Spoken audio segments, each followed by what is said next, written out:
dragon.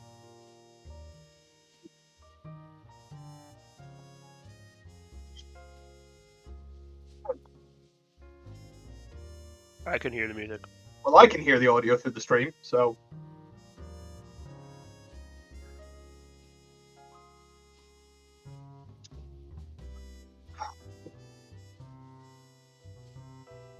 Joy of that is that Fraser and I are also not muted on the stream.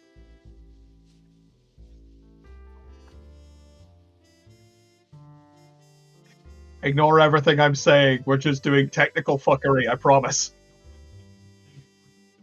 Well, I lied, didn't I? God damn it! Because I added audio now. Bitches can hear things. Oh, they also say no. As it sounds, yes. Hi, Philadelphia, why am I saying this out loud? Because they can hear you now. Because I added audio They can hear us from the now. desktop, and I didn't add it from a thing because I'm an idiot.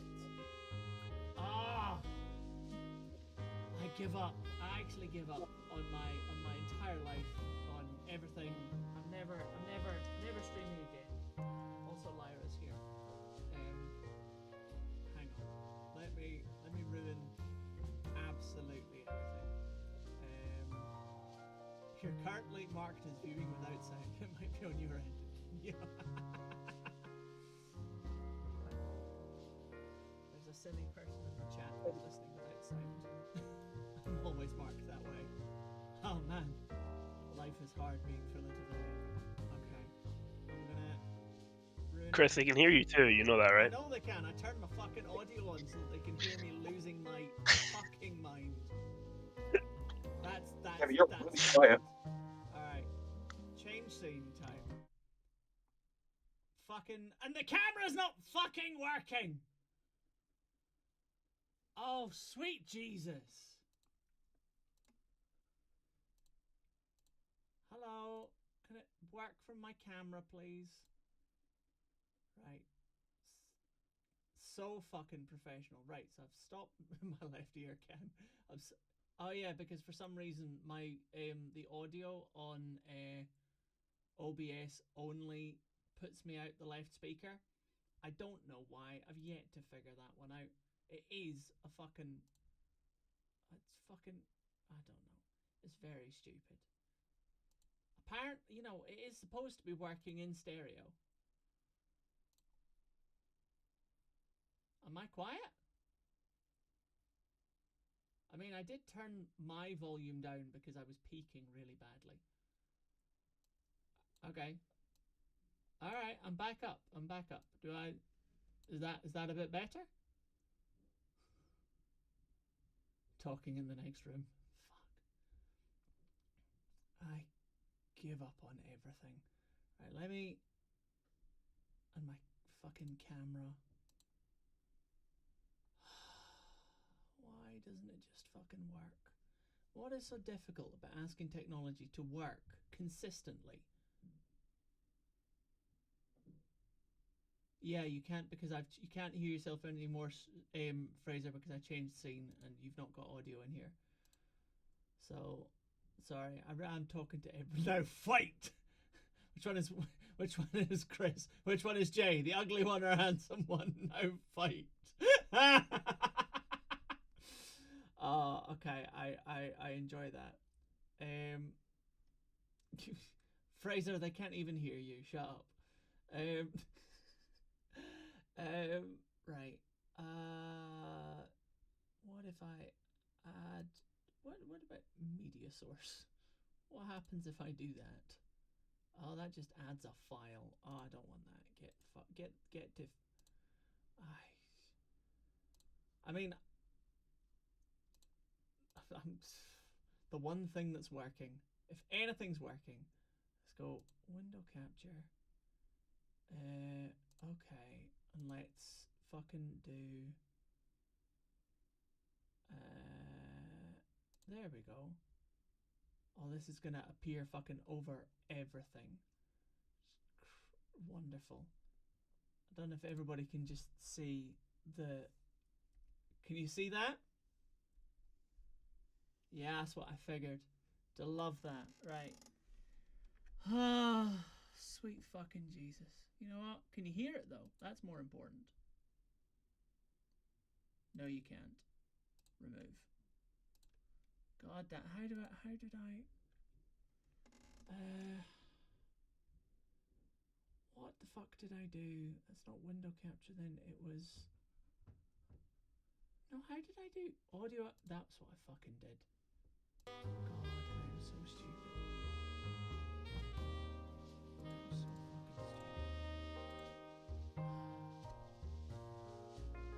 Hi everyone. Please bear with me while I do stupid shit.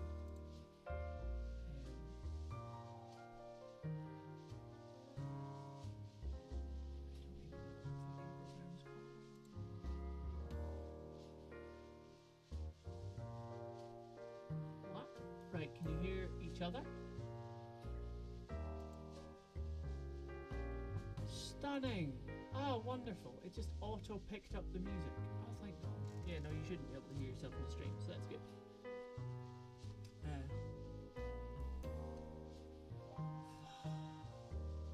don't know how I'm fucking quiet. Hello. Is that loud enough? Jesus. Okay. I can't hear. Jazz is on. Fucking excellent. Right. I'm gonna start my fucking virtual camera again. It's still not gonna fucking work. If I do that, that does nothing. If I do that, that does nothing. Camera's just, which means my camera isn't gonna fucking work in the fucking stream either. And I have no idea why. Dragon, when I host, it is nothing but scuffed streams. You know, don't ask me for fucking quality. Just all the things that did work yesterday have now stopped working. I hate. It didn't work on fucking Discord, but it was working on OBS. It's literally only now that it stopped working on OBS. And I don't know why. Thank you.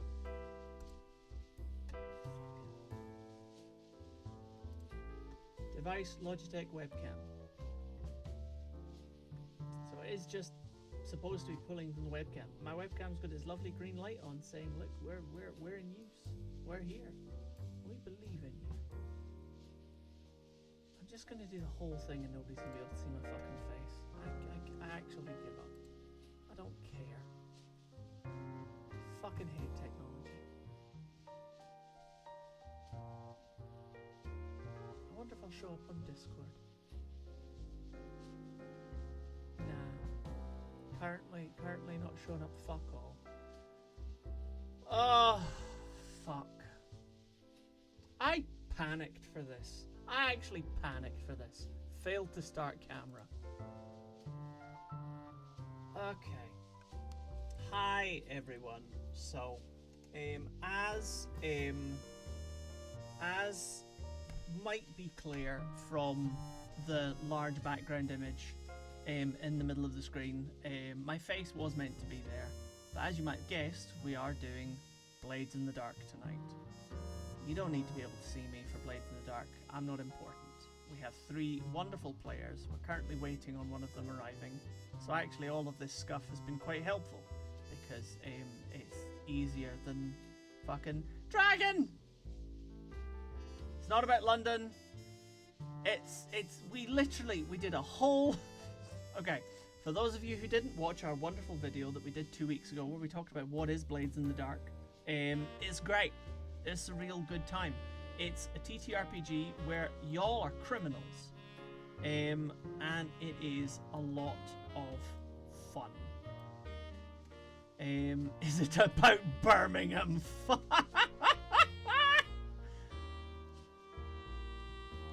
Well, in concept, it's pretty Birmingham. Yes, that's fair. I have set mine on a tropical island because I have been to Birmingham and I didn't want to spend my Monday evenings in fantasy Birmingham. So yeah, Mine is a little bit more piratical, I like to think. And we have soft jazz because I didn't spend time looking through Jonathan's massive audio library to find something better. I didn't look through the 10 files that you sent me either. Otherwise, I'd have told you that all of them are not suitable. Oh, yeah, no, you can't hear Jay. You can't hear Jay. It's Dean. Probably. Hello! God damn it. Oh, fucking... The Hello. background's not even fucking Hello. working. Why is the background not working? Am Player I audio. using the right link that ends in? No, you want the other one. You want to use the one that says for when I'm at home. There we go. Alright. Is it this one? We have visual. We don't have my face, but we have everything else. And now I need to fucking stick some more audio back in here. My right ear is finally online. Yeah, again, I have literally no idea why everything from my mic comes out as fucking mono channel left. Chris, you've got a left-handed microphone, that's why. I will stab you. I there. forget you, it. There's literally no reason why my audio is always completely left justified. I don't know. It's shite. Anyway.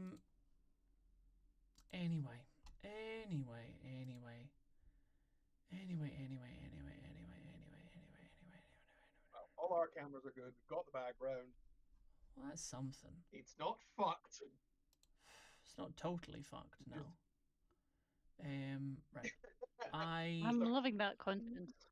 So much confidence. You know what? Yep. The fucking jazz didn't fucking work anyway. Not even remotely appropriate. So,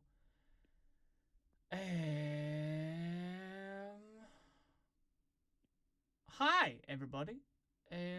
Starts game during a sunny day. I know. Fuck off. As you can see, it's always sunny in Blades in the Dark. In fact, yes, it's always sunny in Blades in the Dark. Welcome, one and all, to our scuffed ass opening stream. I'm here. Give me 2 seconds, and I'm gonna deep breathe, and I'm gonna try and be professional.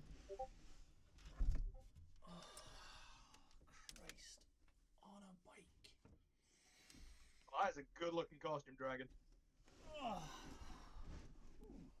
It's very Vincent D'Onofrio. It's very kind of Vincent D'Onofrio's Kingpin. Good look, man. See, let's have a look. Wow. Fucking mute my laptop so it doesn't fucking interrupt all of my panned left audio. Oh hey, we have a new person in the Discord. That's nice. Do we? Yeah. Somebody Gwyneth. Somebody show up? Yeah. Hello, Gwyneth. And Dragon, this is super good. That's a super good cosplay. I love that. All right. Okay. Okay.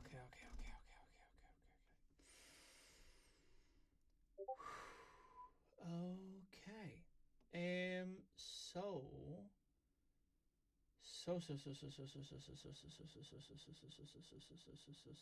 you and Dragon and Kingpin are the same height. You know what?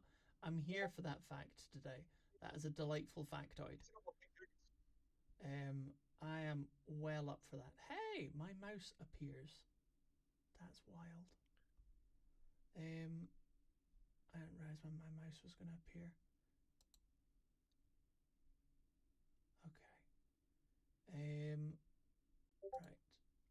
I have put some de-stressing music on in my background, and it's not coming through your audio. Perfect. Okay. And it's not Enya.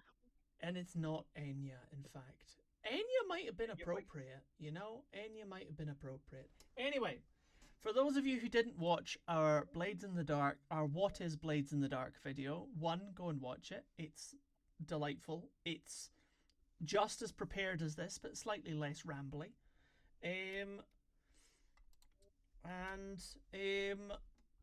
Let me tell you what it is. So, Blades in the Dark is a TTRPG in which we play criminals. It is a game in which we as a gang, or these fine three individuals as a gang, have to go and survive. But they haven't met each other yet. So let's start with some introductions, shall we? Starting at the top of my screen. Faeyre, could you please introduce your character? My character is called Artianus. He is a man of business. He is a man of dedication. He may not be a he. I will leave it at that. Indeed. The enigmatic Artie Yanis. Next down my screen, we have Senor Fraser. Please introduce your character. I'm playing Ezra Abagini. He is a professional thief. He used to be. He used to have aspirations to be a performer, a magician, but now he uses his passion for flair to steal things instead. We love a passion and a flair for stealing. And Jay, round us off. Please introduce your character. Hello, everyone. I'll be playing Mr. Montague Sharp, a big man with a big heart, a strong arm, and a dark past. And we do love a strong man with a dark past, don't we? I'm going to say, in response to Are We Bloods or Crips, we will find out. It depends how the gang want to see themselves. So, The answer is Partick Thistle in this instance. in fact, it's Partick Thistle. Lovely. No comment. No comment. Well, no, Mother Elf.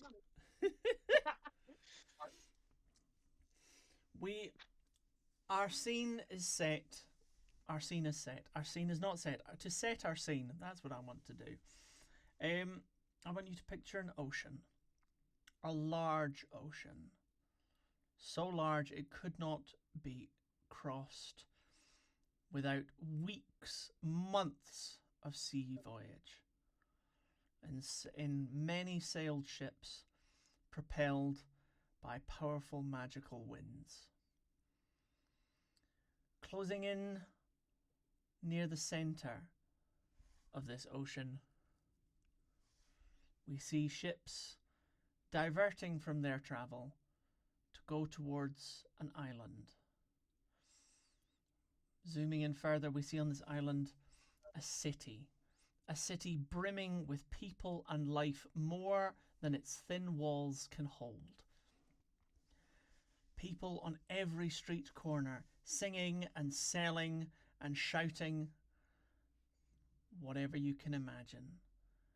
We have merchants in the square, we have children in the streets, we have joy and sunshine, endless sunshine. This is Parlenar, trade city in the center of the ocean. A city that has made its name by being the stopping point between two massive continents. A place of business and of wealth and of vice and of danger. At the top of that danger, we have the Merchant Council, a group whose entire focus is to maintain the wealth of the city. That is their purpose, that is their god, and that is who is in charge. But beneath them, people would argue there are others in charge, people a little less visible. In the home of one such individual, an androgynous individual with a scaled, wet, lichen-covered falcon on their shoulder paces a room. Artie, you are presently in the antechamber of your mother's office. Your brother is sat on the chair next to you as you pace, looking very calm. He is Paul. He is radiant. He is charming. He has a voice that could charm the wood off a tree, the metal out of a machine, or the coin out of your pocket. And he is watching you pace with an infuriating grin.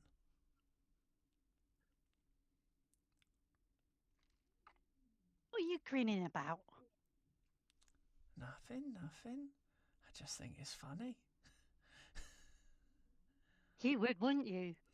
I would. This isn't my forte. No, it's not, but Mum wants you, and I'm busy, so, we just got to wait to find out what it's What all are you about. busy doing? This isn't. No, What exactly are you up to? I just do what I'm told, same as you.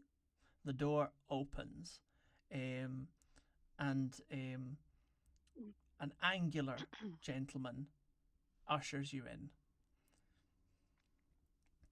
Letty Yanis is sat behind a desk, imposing and implacable, and she eyes you heavily. Artie, Mum? we've got some business needing done at the fair. And what would you propose for me to do? I need you to go and talk to someone. I know it's not how you like to do, but I need Paul with the family, okay? We've got very, very serious business to do with the other families, and I need him in the negotiations, which means you are our next most senior, okay? One of the lads, okay, one of our boys has gone and caused us some bother. All right? Did you hear about I would be more... Don't interrupt me. Yes, Mum. She straightens up. Did you hear about the altercation down on the docks that our boys were involved in? I am aware that there were some altercations. There were some altercations. A member of the Hafiz family got killed. You are going to go and make nice with the Hafiz. Okay? We have a very tenuous truce with them, and it is very valuable to us to maintain that truce. So you are going to go and make nice, you are going to go and apologise, and you are going to see what they are asking for and try and talk them into asking for less. Am I clear? Yes, Mum. Good. I will do my duty. That you will, my lad. That you will. Now off. I've got other things to do. Ma'am? He kind of straightens up, gives a curt bow and strides out the room. Okay. And that is the start of things for you. Now, Vary, this is your mission. Okay? From your indescribable and irrefutable mother, okay, you've got to go and make nice. So, what does Artie want to do? Scream into the void, Scream into the void is valid. does not show that on their... They do not show that on their face. They are very upright and rigid. as they walk Okay. and has their hands clasped behind their back, going, right. Your ever-present shadow, Heart, is standing outside the family complex waiting for you. Artie takes his time coming down the steps, ever so, just kind of with a furrowed brow, but still showing a level of restraint. So, what we doing, boss? We are to go play nice, as it were. You were given the directions, weren't you? Yep, I know where the meeting is. Right. Let's get ourselves organised before we go. Yes, boss. Come on. So, for anyone who's new to Blades in the Dark, this is the way that it works. Okay? We have engaged our scenario. It is now prep time. So, we need to decide. We know what your objective is, Artie. So, it's up to you to decide how you're going to go about it and what preparations you want to make, what information you want to try and gather. Then we roll some dice and we begin the score. Okay? Okay. So we have to go give an apology and reduce the compensation that the victims are looking for. Absolutely. A la Digby Brown style. Indeed. Very much a la Digby Brown style. No win, no reward. Okay. Okay. So I would be going in with a light loadout and Heart more than likely a medium. We're not there yet.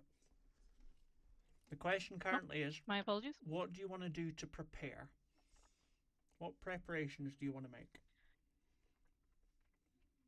I want to know where in the carnival we are going to be situated and possible points where it may be a weakness. Okay. So, Hart has been given instructions and directions to an underground situation in the basement of a shop, neutral territory on the main promenade in the south end of the city, which is where the fair is generally held. Okay. Okay. Neutral territory. I will Okay. come back to you. Alright, but think on what you want to do. Alright. As our camera pulls out of the admittedly quite wealthy district in the west side of Parlenar, we move down to a little closer to the promenade, but not quite there. Now, despite the bright sunlight, it is in fact the early hours of the evening in Parlenar, as the Midsummer Festival begins tomorrow, 3 days during which the sun does not set in this beautiful tropical paradise. As such, people are willing to engage in some questionable acts at some, rather bright hours of the day, which is where we find young Ezra, card sharking and preening for the tourists who come through the pleasure district of the city. But despite the fact that it is midsummer, the busiest time for tourism in the city, it is actually quite quiet. You've not had a lot of business. The people you have gotten have also mostly already been fleeced by the various other pickpockets and prostitutes prowling the streets. So you find yourself leaning against a post, whistling tunelessly And next to you, you recognize a tent. The tent belongs to a friend, and it's open for business. Well, I go and take a gander. Inside, you find an old fortune teller woman. Well, she looks old because she's, putting it on a bit. But you know her, and you know her tricks. This is Gisem. And Gisem has been an important lead for you on a number of occasions. Because she does, in fact, have some small gift of prophecy.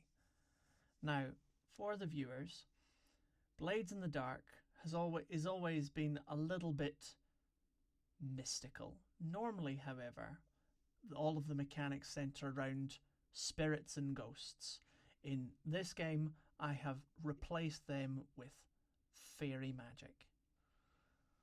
And what Gisem definitely doesn't hide, aside from her real age, are the 2 pointy ears on the sides of her head. She looks up at you wryly, goes, Ezra, it's good to see you. It's been a while, hasn't it? It's been I a have my hands little are in my while. pockets. I just I'd lean around and look out the tent door and just make sure no one's lurking. And No I, one will just disturb sort of us. close the drapes behind me and take a seat. Now tell me, Ezra, would you like me to read your fortune? I've got time. She holds out both her hands.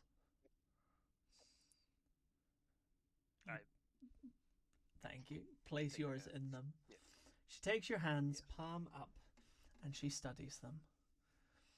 Humming tunelessly, she moves her fingers over your palms in circles and spirals. I have some information to trade if you would be interested, young Ezra. Well, I think you don't have to ask. You usually know if I'm going to be interested. Oh, I think you'll be very interested. You see, I have found out who the star act of the first night of the Midsummer Fair is. A friend of yours.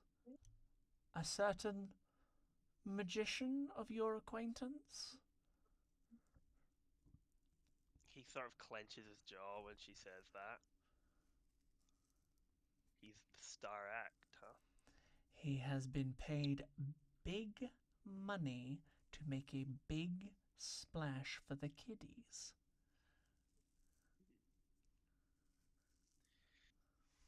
Big money, huh? Some of it might be Shame it's so lying big. out there. Be a shame if something went wrong for him too. Would be a real I give her shame. Sly grin. She grins back. I reach into my somewhat empty bag, like coin purse, because I wasn't very lucky in the day, and I just throw her some coin. She catches Pleasure it. doing business as always. Little word to the wise, Ezra. You'll do better business 3 streets down. There's a new gambling hall opened, and that's where all of the pigeons are. That one on the house? Always for a cute boy like you. Now run along. I'll see you tomorrow. Treat me too well. See you tomorrow. And I head 3 streets down. Fabulous. So, Ezra Abagini, you have learned that your lifelong rival, fellow magician, and roundabout arsehole, the Phantasm, will be the closing act for the first night of the Midsummer Festival. Now, I want you to think about what kind of mischief you can work and what kind of preparation you would like to do ahead of said mischief. And while you think about that, we are going to move on to a completely different part of the city, panning wildly up to the north to the much poorer part of the city, where the tourists don't go, where the grand facades of the wealthy residential streets give way to slums and barely held together wooden lean-tos, but still mostly stone. The old city itself was constructed pretty solidly, and in one of the stone houses there is a man, a big man, playing with a crowd of ragged children.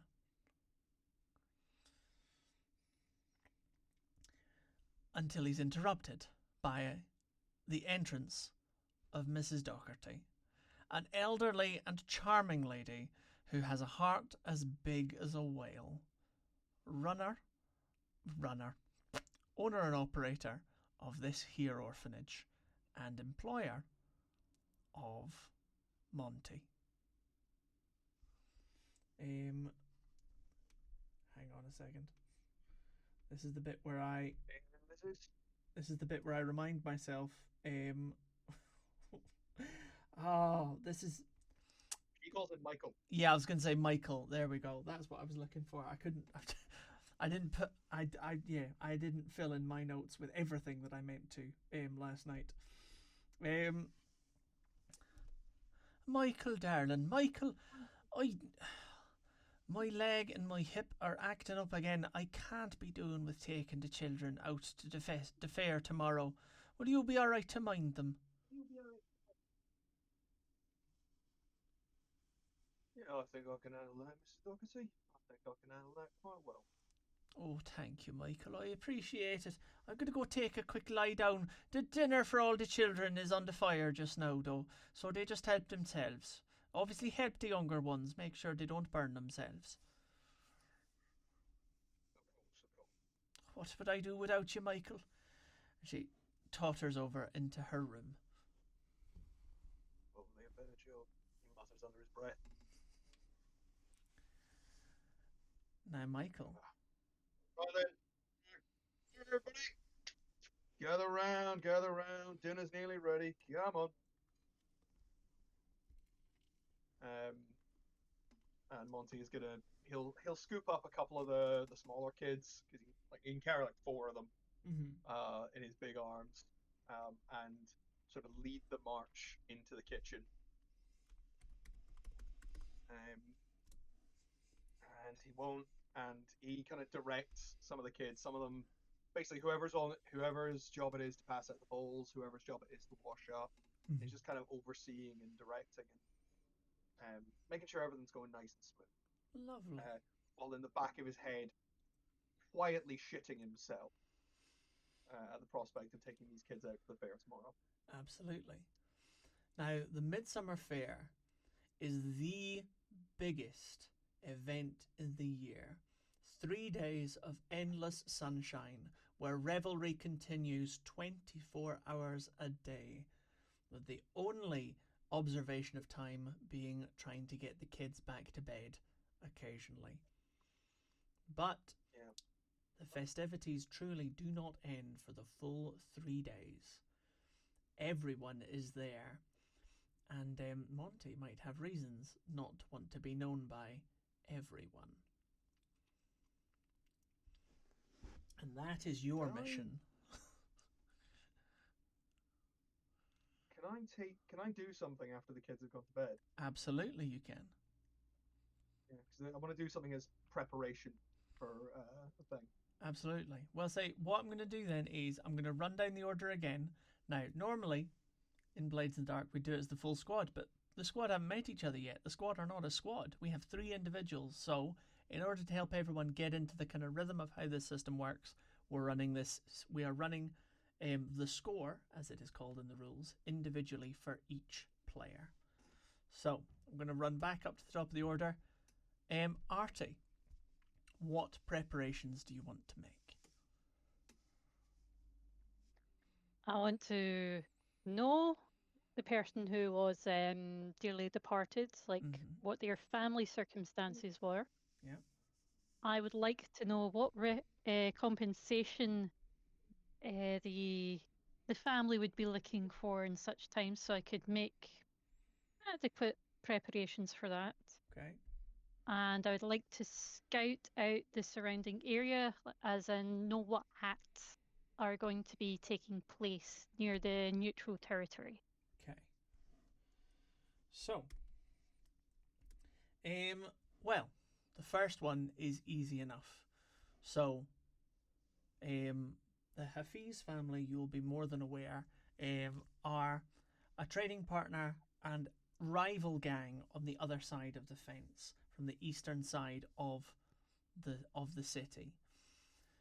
There have previously been a lot of bad blood between the Yanis's and the Hafiz.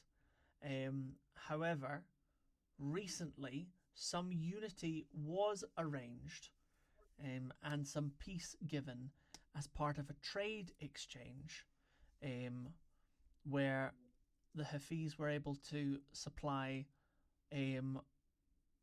some fairly valuable cargo from an eastern trading ship in exchange for similarly valuable cargo provided by the Yanis's from a western trading ship. And since then, there has been taut peace. Okay? Now, if you want to find out who the kid was that got killed, you're probably going to need to talk to someone who was there. What do you want to do? Okay. Well, I would like to call in some of the gentlemen that were at the exchange, if you will. Okay. You want to call in the one... The tete-a-tete. You want to call in the one who's in trouble? Because he's in trouble.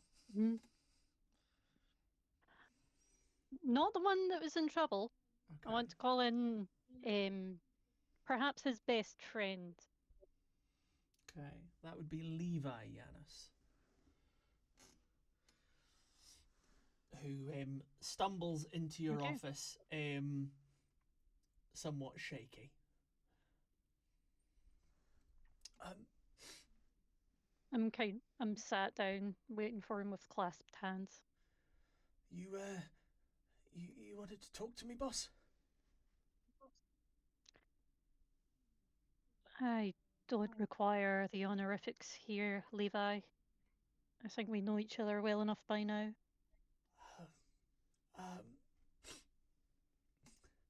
Levi stammers a bit. I heard there was a commotion the other night. Would I be correct in saying? Yeah. Well, some of the boys were down, out drinking down at the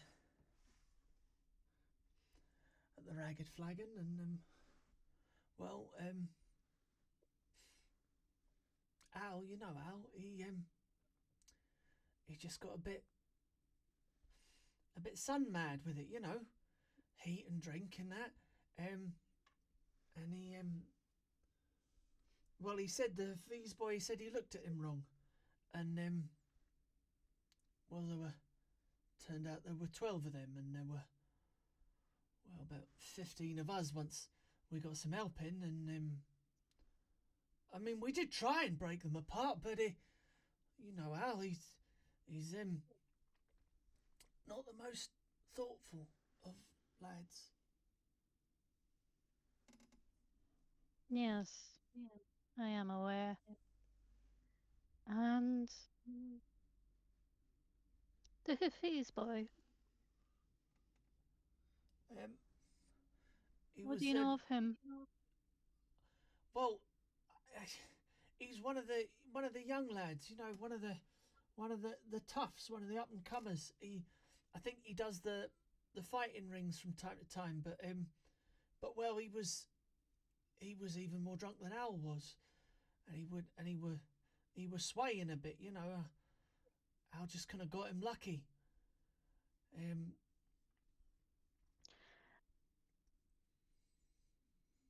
Now, we both know Al isn't the most proficient with his fists.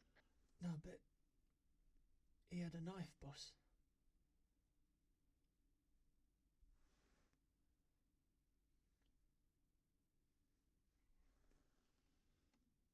Right. And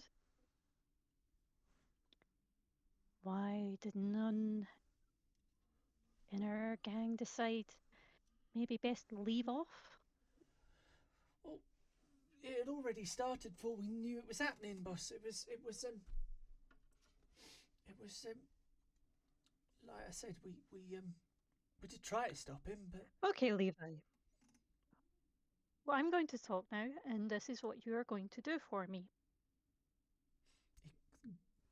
You are going to go out and find out what family the Hafiz boy had discreetly, or else I can't mention what may happen to Al and those involved.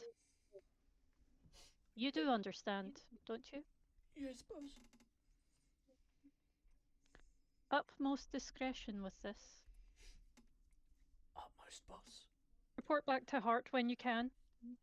He scrambles out of the room at speed. Artie just kind of crumples in their chair a little as if to go, fuck.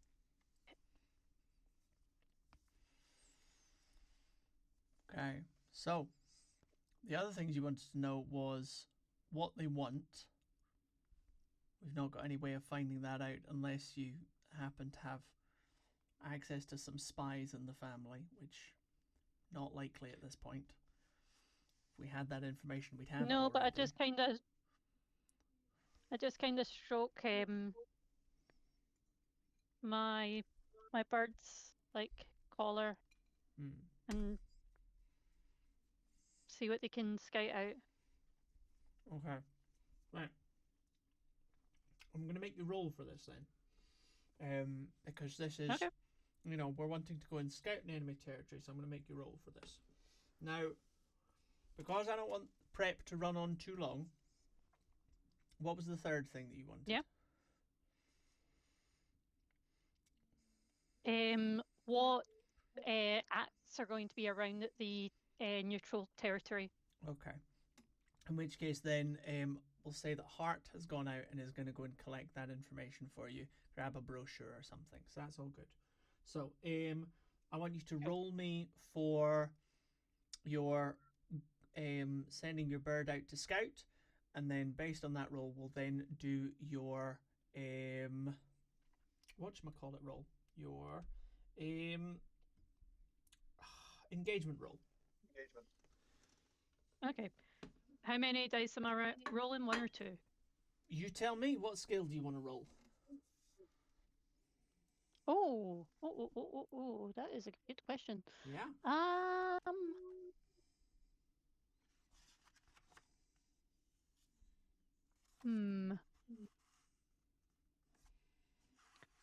Would hunt work for this? Okay. So we're going to roll hunt. So we're going to go, Okay. yeah, hunt down some 2 information. dots in that. All right. I'm going to say that by default, you are rolling from a risky position. And with a a standard effect. So, give me your roll and let's see how we do. I got a 3. Okay. Well, that's not ideal. Now, normally, when you fail a roll in Blades in the Dark, things do go wrong. But because this is our first roll, I'm just gonna say that your bird wasn't able to gain any information. And with that, we are going to do your engagement roll. Okay. Okay.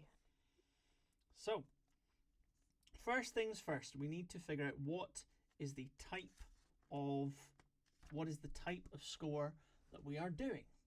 Now, what is the type of approach that we're having? So there's 6 different options.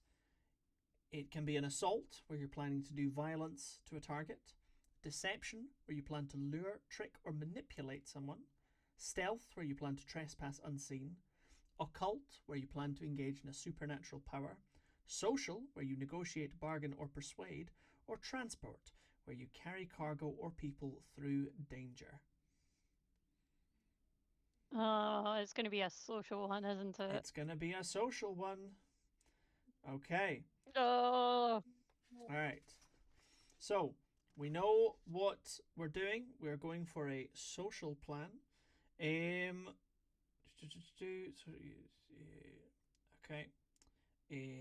going to read that in a second. Right. Loadout. So, you're going in and you'll have Hart there with you. You touched on this earlier. Yep. Now, for everyone, loadout basically is how much weight you're going to carry with you, and what that looks like. You can go light, heavy, so light, medium, heavy, or overburdened. Light obviously is, like things in your pockets. Medium, you look like you've probably got some gear on you. Heavy, you are clearly, wearing like heavy backpacks and like have, like gear on, loads of stuff on you. Like, you're pretty obvious. Overburdened, you are literally bristling with stuff. Like, just oodles and poodles of stuff. So, how are we going? Okay. Artie is going to go light. Hart is going to go medium. Lovely. Okay. Which leads us on to the engagement roll.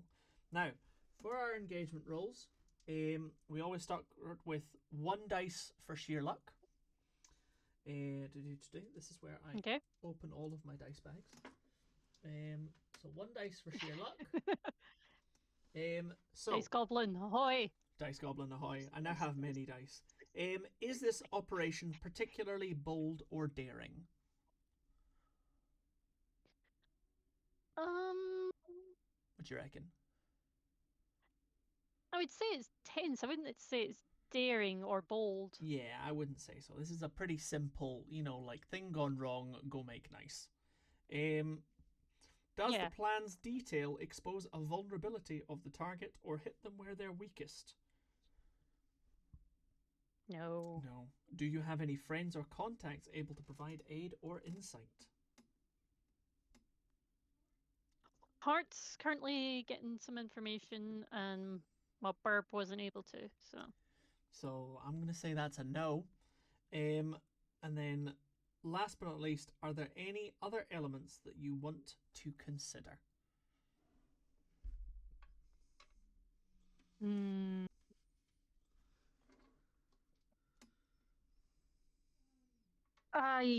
It's just going to be difficult for Artie. That's going to be the thing. It fucking is, isn't it? Alright, my lad. You get 1 dice, and our result is... Oh, God. Hey, someone likes you. You just rolled a 6. Oh, thank fuck. Now, the important thing with an engagement roll is it does not define how the interaction goes. It just defines your starting position. So you're going to start well. Moving down the line, Ezra, what plans do you want to make ahead of your delightful engagement with an old friend? So the piece of information I think are most important is the details of the crew, because there's obviously going to be like stage crew, lighting, sound, that sort of stuff. People just setting things up. Probably sponsored by the event. So I want to know the details. If he's going to have his own crew, if it's going to be stage crew, like sponsored by the event, what they're going to be wearing, what Yep. they look like, and a list of names, basically a list of people, Okay. is what I'd want to try and find out. I mean, these feel like things that you, having worked in the entertainment business for some time, would have access to. Yeah. And certainly, who are hosting the event is plastered everywhere. Every member of the Merchant Council has their hand in some element of this event. So it's one of my questions was, who is paying him? Like, who's he gonna get in the shit with? If I Well, the answer to that's dead with- if easy he messes because up. the main stage is being sponsored by Ava Hestine, council member and leader of one of the largest Western merchant families, certainly one of the wealthiest, and a deciding vote on the Merchant Council. Perfect. If possible, I would also want to try and acquire a uniform for the crew. Feels doable. But just going down what I want, I also want details of the performance. I want to know what Ricky's doing, basically. I want to know what his big act is. Essentially, the details, how it's done, stuff like that. That's might going to be a be little harder harder to get. That is going to be harder. So, okay. All right. So you want to find out what the details of the act. You want to get hold of a disguise essentially to get in with the backstage crew. And I also want to know where the money is kept and what security measures there will be around that. Okay. You reckon you've got a friend who might know something about this? Potentially. Potentially. I'm thinking Natalia. I could contact her. Natalia Bardot, art dealer and friend to the wealthy, might well know something. You want to go see her? I do want to go see her. Yeah, if we could play out that. Absolutely. Natalia lives very much in the understated wealthy part of the city. The bit where only the truly disgustingly wealthy live. Those who don't need to show off with large fountains and insignias. Her apartment is reached via an elevator powered by several well-paid nymphs, each in a purple livery, and each about the size of your forearm, flitting around, turning handles, raising and lowering elevators. You tip your hat to the doorman. They know you're expected, and you make your way to the central elevator. What floor, please?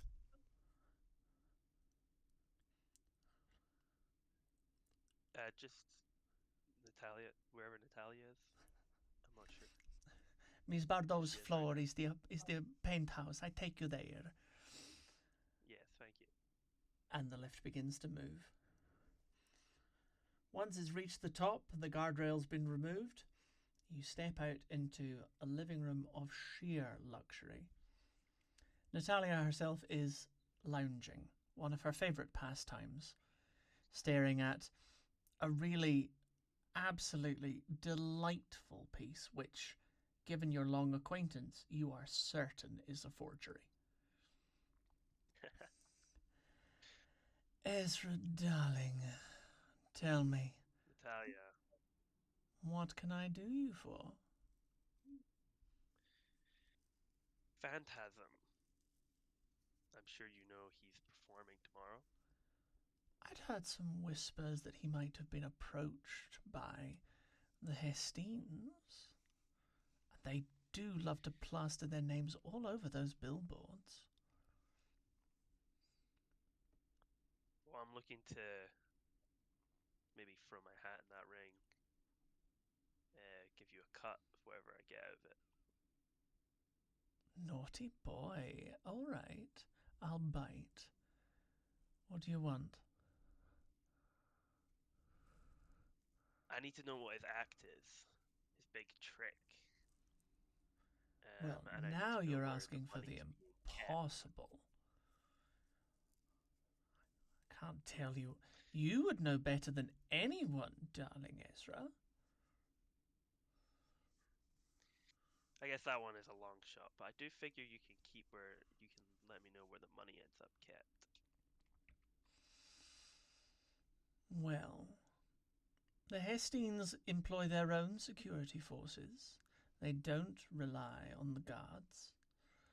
So, I would assume it's probably being kept in one of their safe houses on the promenade. And they do only have the one major Hestine-controlled bank house on the promenade. The Would guilt... it be kept there on the day, though? I'm... Surely if people are buying tickets to come in, there will be a transfer of some kind. Some sort of escrow safe house My near understanding the stage is until that... it gets transferred.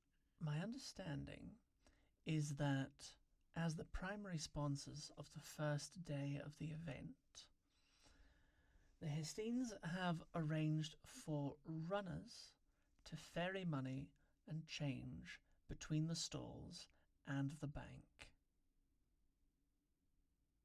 Try and keep everything centralized and safe, don't you know?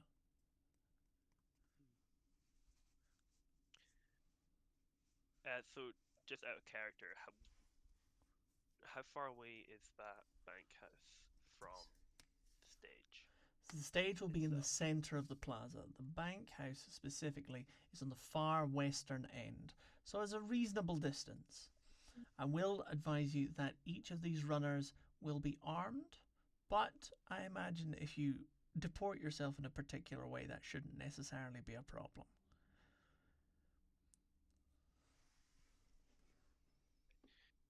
So I was thinking of kind of doing a Comport, double not sort of deport. theft sabotage. Mm. So I'm wondering if surely they wouldn't do one runner. So I'll talk to Natalia. Mm. Surely when they're selling tickets for Phantasm's act, surely they're not gonna send a runner every time someone new enters the arena, the stage, right? So No, they'll I have it think collected it's... somewhere, and then they'll send a runner.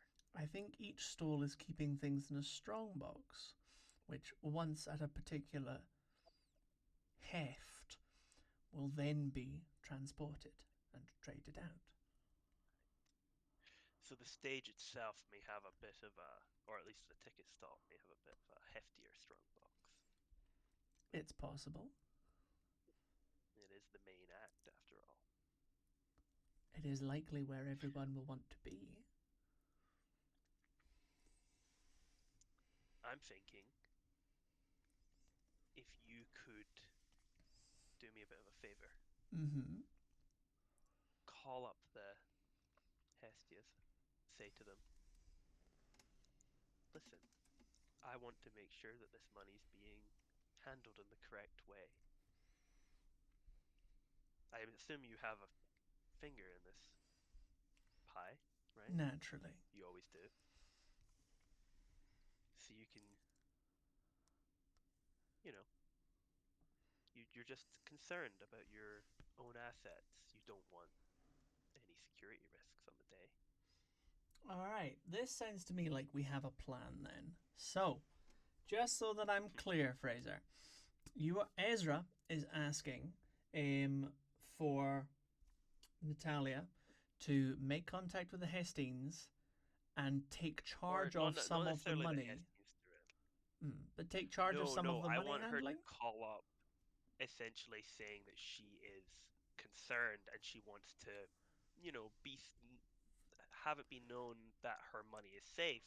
So if, you know, she can let them know what steps they're taking to keep the money safe, so I can get a bit more information out of how they're handling it.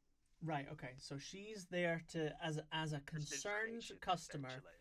to question. Concerned customer. Yeah. Because I assume, as usual, she has quite a bit of money in this as well. Yeah. So she just wants to make sure that, you know, the Yeah, she's a the funds socialite from and, the and stage merchant of are a handled sort. appropriately. Yeah. I don't imagine that's a very uncommon thing, basically being like, well, this one family is dealing with it, but we Yeah. all have Yeah. fingers in No, the pie. absolutely. Make That sure makes. you're doing your security properly, right? Yeah. No, that makes perfect sense. Yeah. So. So I'm hoping I can get a bit more money. My plan has shifted a little bit, and I may try and impersonate a runner. Okay. So. We've got Okay, so we've got Natalia inquiring about the security measures. We're gonna try and acquire the uniform of a runner potentially and impersonate one so that we can get about and ferry some money to places you want it to be ferried to. Is there anything else that we're looking to get out of this? Out of Natalia, no, but I do have one idea of how I can get details of the performance. Okay. Well then, tell me what it is, Right. and then we're gonna roll. I want to break into Phantasm's house. Stunning. All right. So, in which case then, let's go for the engagement roll. Let's just do it. Now, Perfect. so in terms of the style of plan, this feels to me like a stealth operation or Stealth, deception yeah. operation. Okay, which means the important thing that we need is, so if we're going to go, yeah, if we go stealth, then the important detail that we need is the point of infiltration. Which for you, I'm guessing, is the runner uniform. Coming in as a runner, turning up on the day and that'll doing get your me thing. into secure areas, essentially. Yeah. Okay. So, that being the case then, let's do our engagement roll. So, is this particularly bold or daring? Yes, I would say so. Yeah? Yeah, absolutely. All right. I'm being pretty bold. Fair. So we out 1d of for luck. Pettiness. Yeah, that's fair. Okay. Does the plan's detail expose a vulnerability of the target or hit them where they're weakest? I don't know. I would say any organization's point of weakness is its people. So. Well, I think because what we're going for is particularly okay. Well, I mean, you are going after the money, and the money is somewhere very secure. So. Yeah, it's very secure. Yeah. So. Can any of your friends or contacts provide aid? Yes, because we have Natalia. She absolutely counts. Are there any other elements that you wish to consider? Anything you think that is valuable here that you think should make me give you a better time of it? The fact that I have in canon broken into Phantasm's house many times in the past could maybe help me a little bit. I think that's but that would only help me with preparation. I think that's fair. What's this guy done to you? Oh, just the worst. Absolutely. He is just the worst. He's just those guys. You know what we'll find out. Yeah, those guys. You'll find out always how wish you much could just he is. fuck up their lives. This is that. Yeah. In which case then, I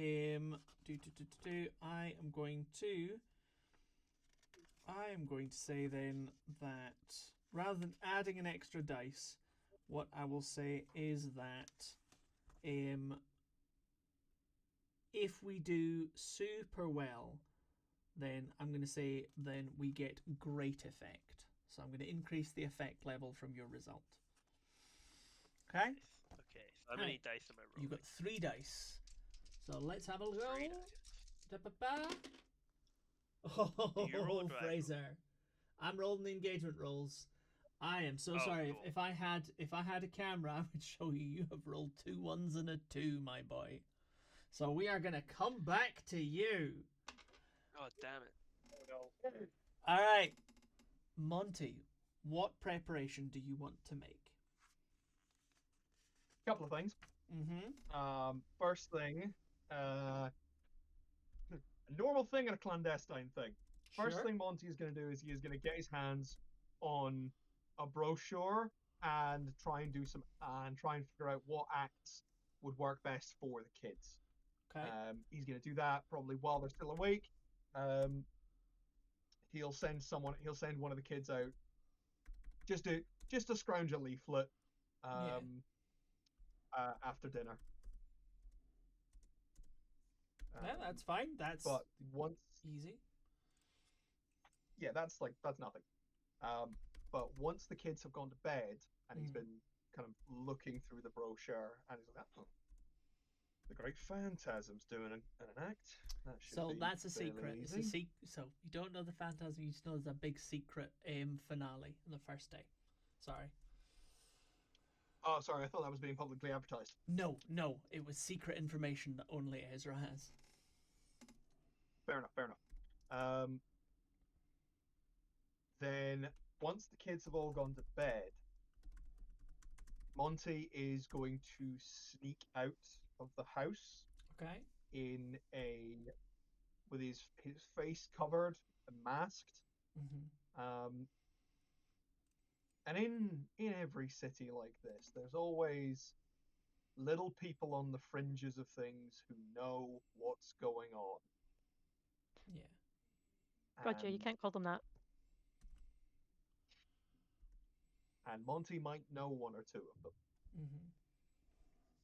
So I'd like to sneak up on one and get them in a headlock from behind. Okay. We're gonna roll for that. I'm gonna say skirmish.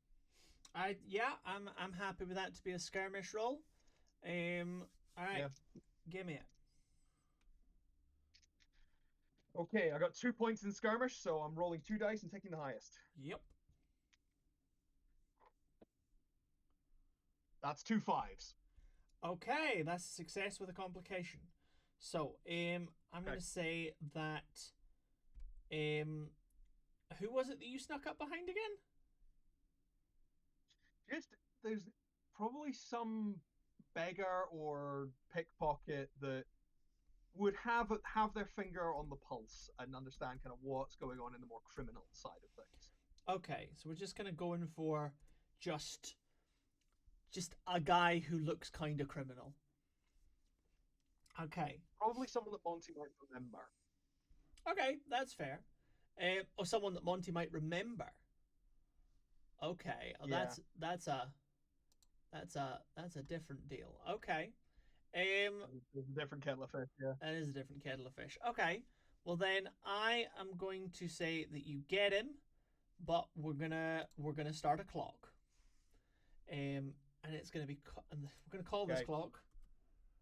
Recognize Monty. Well, I am masked up, so it's an important thing to bring up. Yeah. So that's why it's going to have a lot of segments to it. So don't piss about with this. Yeah, I'm masked up, and I did get in from behind. Yep. Okay. All right. So this is okay. And just so that everybody can see that I'm being fair and unbiased, there's your clock. The name hasn't appeared, which is unhelpful, but there's your clock. Okay. Right. Ah! Hand over the mouth, pull him in. Evening, Ronnie. I ain't done nothing. Whatever it is, I ain't done nothing. Don't turn around. Don't scream. Or I'll pull your organs out through your nose.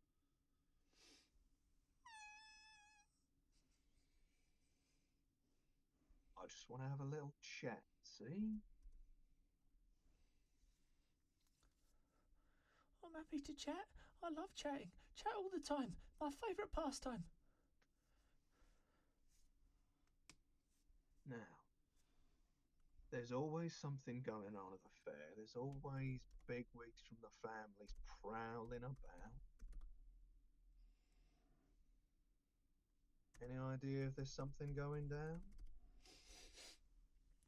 Well, there was a big fight down at the Tattered Flagon. It was some of the boys from the Yanis family went and they got this Hafiz boy killed. It was the head of it was Ishak Hafiz's son. That's all I know. That's all I know.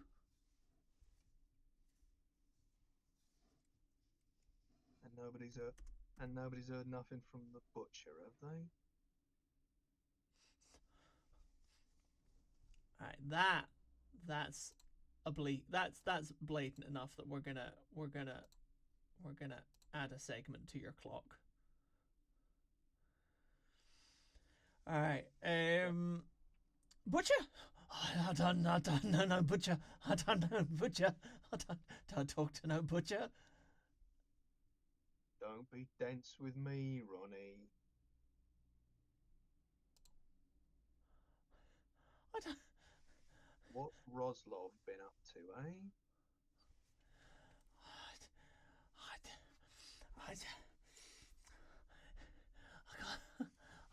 I don't know.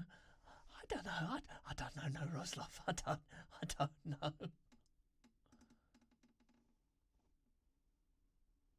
Who was the guy whose son got knifed? Ishak Hafiz. And how about old Hafiz? How's he? I bet he's chomping at the bit. Oh, he's talking murder. He's talking war. He's talking war, is he? Could blow up any day now. Any day.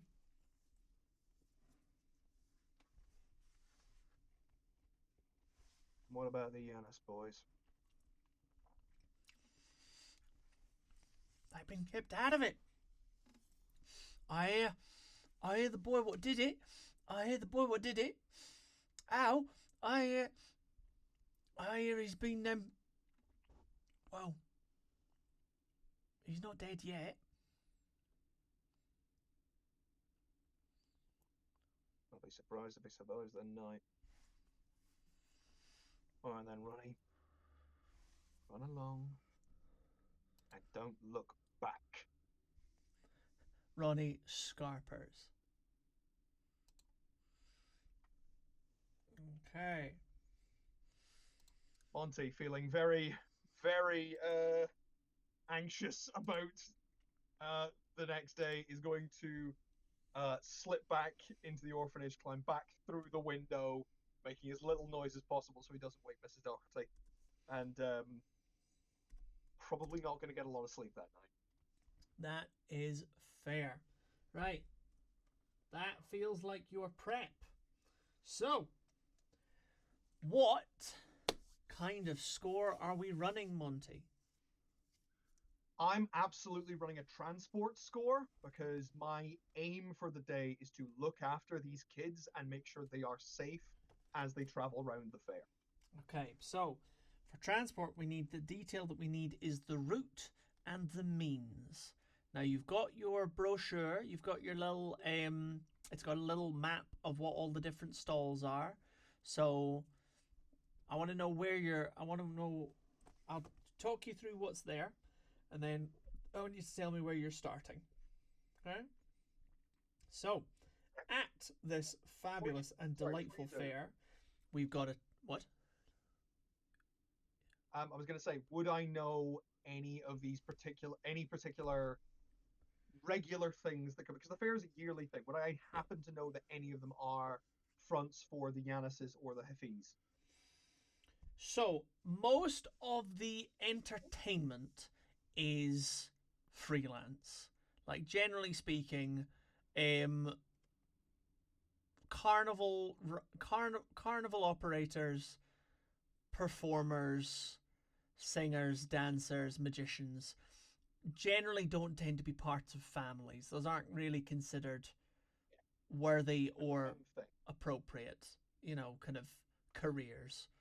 The stalls, however, and the business, that is where you will find that is where you will find people who are affiliated with the council, and most likely with the families who run their criminal enterprises. Okay, I'm a bit out of touch, so I might not know specifics. Yeah, it's been a while, but certainly it's the lines are still even during the Midsummer Festival, where tensions are generally pretty mild. People are generally mean to get on as friends. It's still pretty well divided down east and west lines. So the Hafiz and other members of the eastern families are going to be on that side of the promenade, and the Yanis's and other western families are going to be on that side of the promenade, with the center stage in the middle and various activities throughout. Cool. Yeah, this is gonna be a hell of a thing. Right. I am gonna avoid. I'm gonna stick mostly to kind of entertainment sectors. Mm-hmm. But are you going to start kids? Yeah. You want to start east or west? I want to start west. Okay. Right. Because if I remember correctly, east is the one that I tend not to go to. So. Okay. If I can remember my own backstory well enough. That's fair. That's where you're starting. The means of transportation is literally just trying not to lose these 12 kids. Yep. Okay. I've got a buddy system, and I've got a flag. Indeed. Oh, I forgot to ask actually. Fraser, Ezra's loadout going in. I would say probably light. Yeah. He doesn't need that much, and if he's supposed to be a runner, it wouldn't make sense for him to like show up with a bunch of stuff. Absolutely. Okay. If he's supposed to be leaving with a bunch of stuff. Yep. Okay. Okay. So Monty, loadout. Monty is probably going to go medium. Like he's got a bunch he's dressed normally as he is. Mm-hmm. Got a big bag. No, big bag full of kid stuff. He's working under the pretense of looking after these kids. He's got a big bag, and he's got a couple of trusty items in his pockets just in case. Okay, that works for me. So engagement roll time. Now, is this operation particularly bold or daring? I think it's daring for Monty to be this directly out in public. Okay. Is this on the flip side? Is this operation overly complex or contingent on many factors? I think it's contingent on quite a few factors that I have no control over. That could be the case. Does the plans detail? There's a lot of moving parts here that I can't do shit about. Yep. Does the plan's detail expose a vulnerability of the target or hit them where they're weakest? Or is the target strongest against the approach? I don't think either of those apply. Can any of because the target's a little undefined here. Yeah. Can any of your friends or contacts provide aid or insight? Or are there any enemies or rivals interfering in the operation? I just got some insight from Ronnie. I don't know if I have any rivals who would be directly interfering because of my particular situation. That's fair. And you know what? I'll give you the dice for Ronnie. I'll give you the dice for Ronnie. Now what that means is we started with 1, we lost 1, and we gained 1. So you're rolling with 1 dice. Hey, hang on. I got 1 for luck. 1 for luck. 1 for daring, one for Nah, money. I ain't What's our I ain't tip? giving you bold and daring. Fair enough. It's Yeah. like I'm in a big public space and I'm trying not to let people Anxiety hear. attack does not mean bold and daring. That's fucking fair. All right, so you're Monty. You have rolled. You have rolled a 2, my son. Oh no. Oh no. Oh, it's gonna Thank be God I'm not the only one fucked. a good day. Oh, you stay the feck away from me. Oh no. This is gonna Okay. be a problem. Delightful. Okay, which means now we can get into the score. Everybody gets varying degrees of good to troubled sleep, or no sleep at all. And we wake on the first day of the Midsummer Fair. Beautiful. Today is the day. The bright dawn light falls on stall holders setting up their wares, spark workers doing final checks on fantastical carnival machines, and stagehands erecting the main performance stage, where, known only to a select few, the Phantasm will perform their starring act. Nereids and Zephyrs look on from curiosity from the water and from the rooftops, prepared to enjoy and indulge in some of this fabulous human entertainment. First up in the morning, I think, is Ezra. So, we'll start with you. Ezra, as you Yes. you know that the information that you've gained from Natalia is that the money is not cashed straight away because there's going to be too much of it going on and there aren't enough bank tellers, and they need to be handling day-to-day business as well. So all of the money from the runners is getting stored in an external central safe before it then gets counted in the evening and put into the main safe. Where is that safe? That safe is still inside the bank, but it's inside the manager's office. The money is deposited there by method of chutes. Little chutes. Okay? Perfect. You've also managed to get hold of a runner's uniform by raiding a laundry. Okay?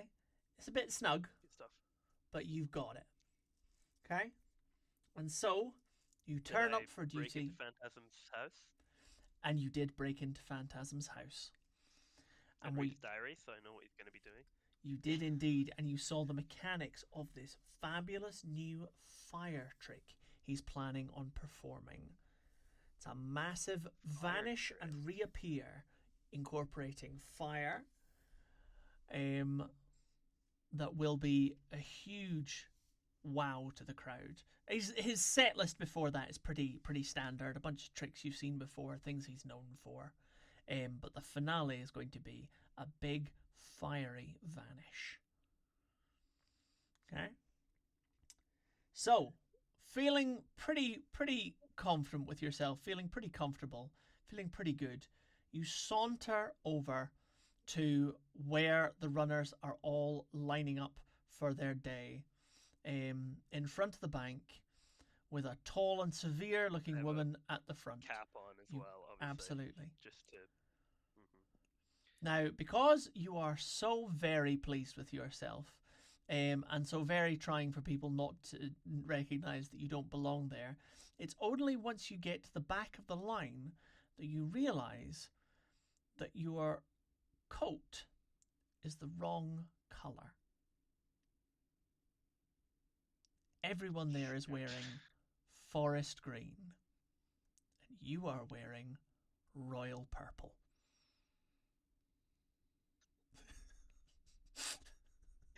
That's really bad, Chris. It is. So what uniform have I stolen then? Can I recognize? Can I look around to see if I It's another runner uniform, but it's just not the right one. And the severe-looking woman who has a clipboard is walking down the line, checking off names. I tap the guy on the shoulder in front of me. He does a double take as he looks at you like, the Hey. fuck are you doing here? Since when did we switch to green? It's been green for months. Were you not there at the planning meeting last week? I've been on annual leave. He just rolls his. I took a cruise. I've only just come back. He just rolls his fucking eyes. Took a Fuck, I'm gonna get in cruise. trouble. Fucking. Yeah, I mean, I saved up a bunch of holidays. I haven't been on holiday in, God, 2 years, I think, just so I could take this cruise. I've heard great things about it. Best cruise I've ever been on. But we switched to green and no one told me. He feels a little bit of sympathy with you there. I just sort of like, can you vouch for me, man? Can you? I mean, I'll do my best, but you know what they say. You know what they say about the bear. She doesn't let anything past. I do. Fuck. Do you think they have any spares inside, or do you think I'm just screwed? There'll be spares. There'll be spares. Talking. I stand up straight.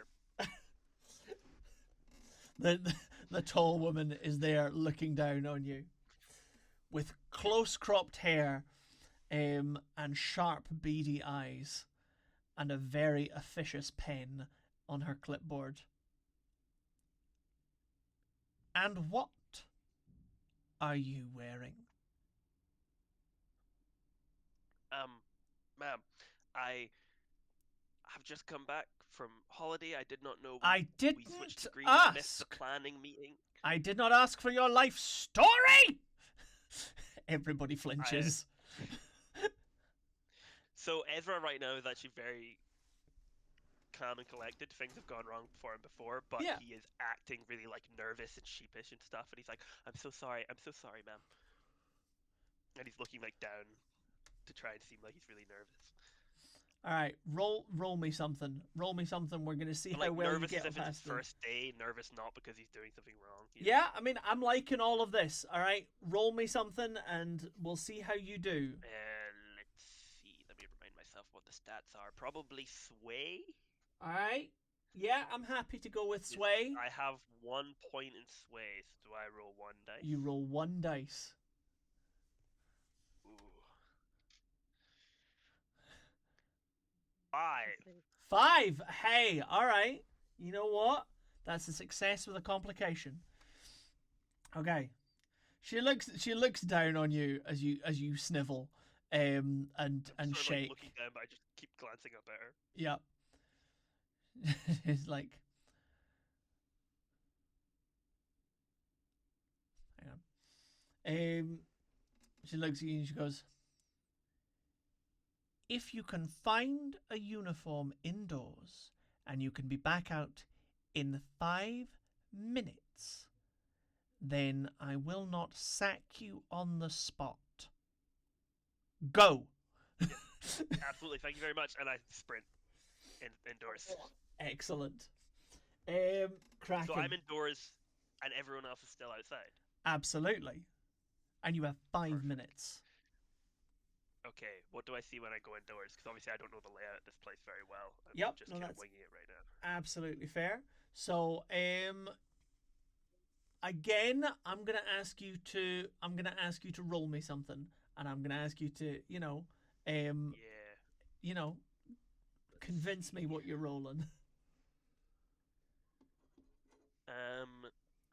Yeah, I would say I'm looking for pretty much. It's kind of hard because it's vague. Obviously, I want to find the locker room. I think, Mhm. like, because they will have places where they can store personal belongings and stuff before they do work. I would imagine. Yep. Something like that.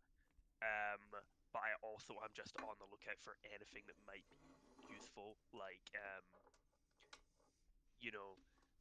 directions, stuff from the planning meeting that obviously I wasn't at, but like directions, what we're supposed to be doing, what our layout is, and if anyone has called in sick. Actually, no, that was something I wanted to say. I wanted to see if anyone would have called in sick. It's a bit late for that now. Right, you bolt into the I'm gonna say that you bolt in because you are an experienced thief and caser of joints. I'm gonna say that you see the main vault, you see the teller windows, you see the slightly impromptu looking area where the chutes have been set up for sending the cash boxes. Now the cash boxes are a fair size, so the chutes are actually quite wide. Maybe not like get a whole person down them wide, but they are wider than just like a narrow tube. Okay? We don't work in folding money in this economy. We work in solid coinage. So the cash boxes are So quite. that's to send down to the vault. Those are like for That's the to stalls. send in. The cash So box for the stalls. that's the cash box for the stalls, which go into the manager's office. Okay. Right. Which is also accessible by a door behind the teller windows. As you're running, you get let through behind the teller windows to where the locker room is. Perfect. Okay? Okay. I grabbed the first uniform I see. Marvelous. It doesn't fit very well. Good luck with the rest of your day. It's going to be hella uncomfy. All right. Absolutely fine. Perfect. Okay. We're and gonna. I know like a general layout and. Yep, you've got a general cameras, layout like of the main area of the bank, and you know roughly what's happening. What you don't know is your route. You do not know which stall you are attached to. Good luck. All right, next up, Artie. You woke up this morning feeling, I'm guessing like you don't really want to be here. No, I do not. I would rather be out and doing something other than having to negotiate, because negotiations are not Artie's forte unless it's in a particular situation. Indeed. Well, today you are having to make nice with Ishak Hafiz. Now you have learned that the boy that Al killed was Ishak's second son, Ali. Okay? Fuck. Right? So, he is unhappy. There has been whispering through the grapevine that he wants blood, and he will not be happy with anything less. How much of it is probably going to be part of what you have to deal with. Now, the sun has risen high in the sky as you and Hart stroll into the now bustling thoroughfare of the Southern Plaza. Hart leads the way, gently moving the crowds aside. You pass Paul, who currently is sitting at a cafe table, surrounded by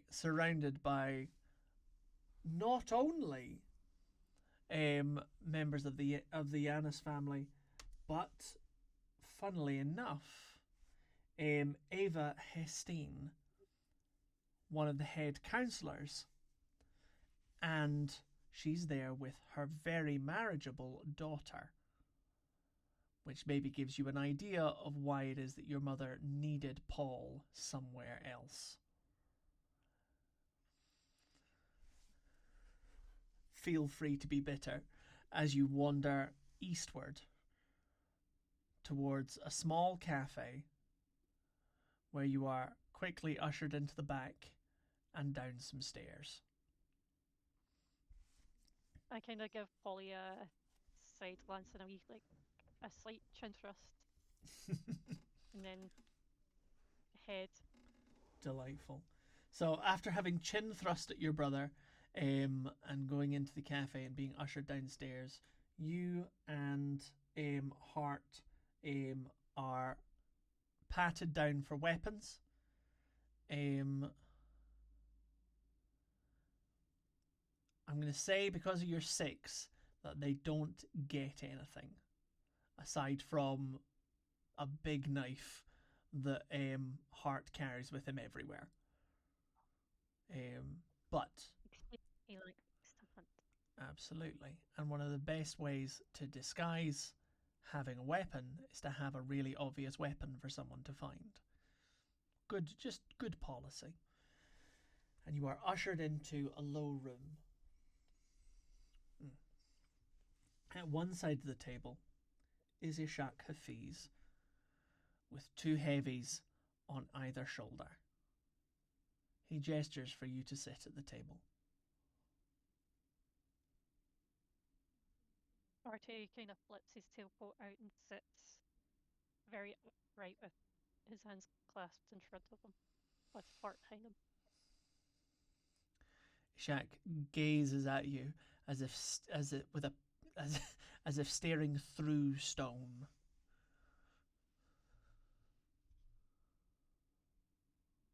Your boy killed my boy. What do you say to this? I would say that alcohol makes many demons, but it does not excuse their actions. Speak a little louder, sorry. Oh, sorry.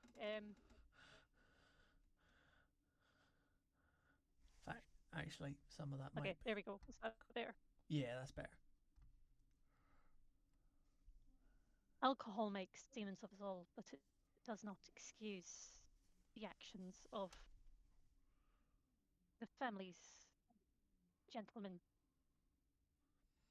I give my deepest sympathies to you. It was not in any way meant with malice, He spits. but I would appreciate you may have some. Yeah, he spits. Malice.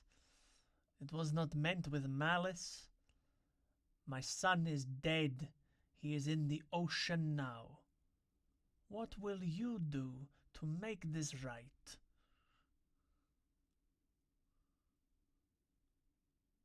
I would ask, what would you ask of me? How may I assuage I an want excusable act?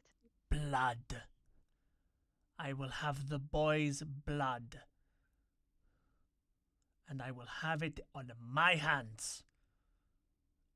And it will be done in public so that it is a lesson.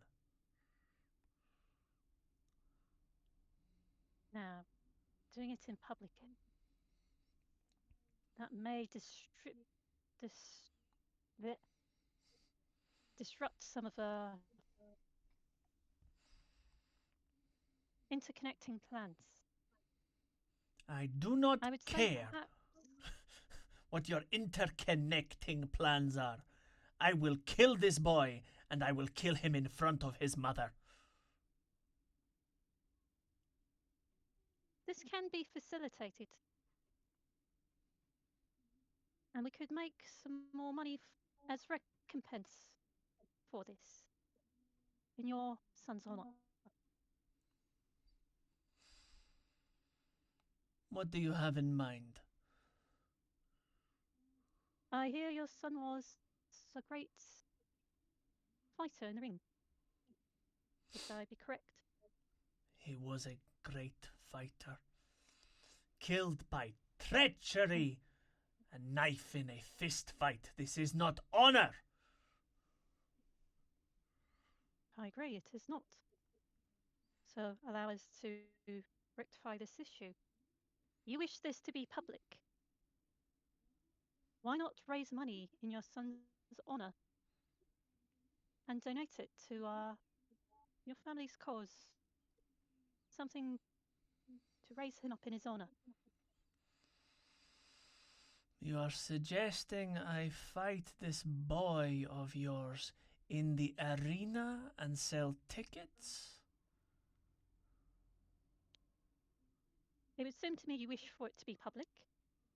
It would seem most likely that you want your honour restored.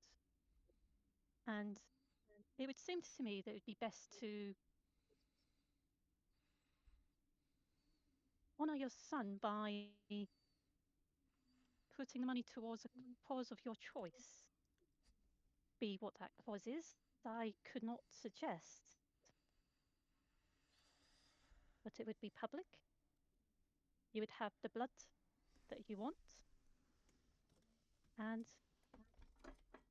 it means more people would benefit from it. Okay, I am going to ask you to roll for this. Okay.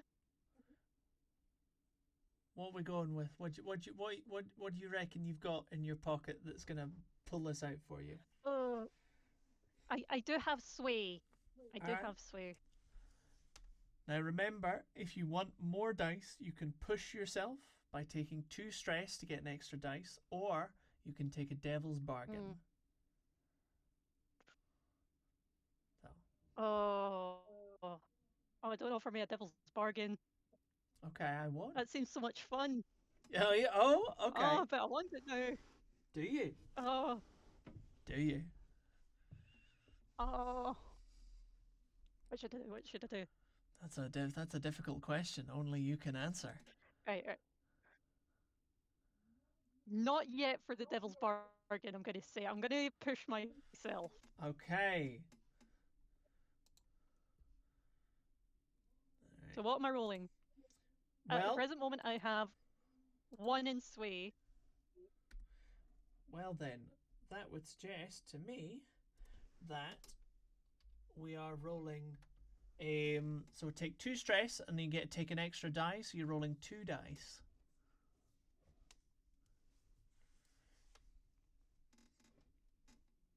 Okay. Yourself is 2 stress? It was 1 stress. Nope, pushing yourself is 2 stress. I double checked. 1 moment. Oh, 6. This is very stressful. It is stressful. Hey. There's currently nails dug into Artie's palm, but it still looks very refined and composed. Good. Okay, so I rolled a 6 and a 3. Oh, that's a 6. We take the 6, and that is an unmitigated success.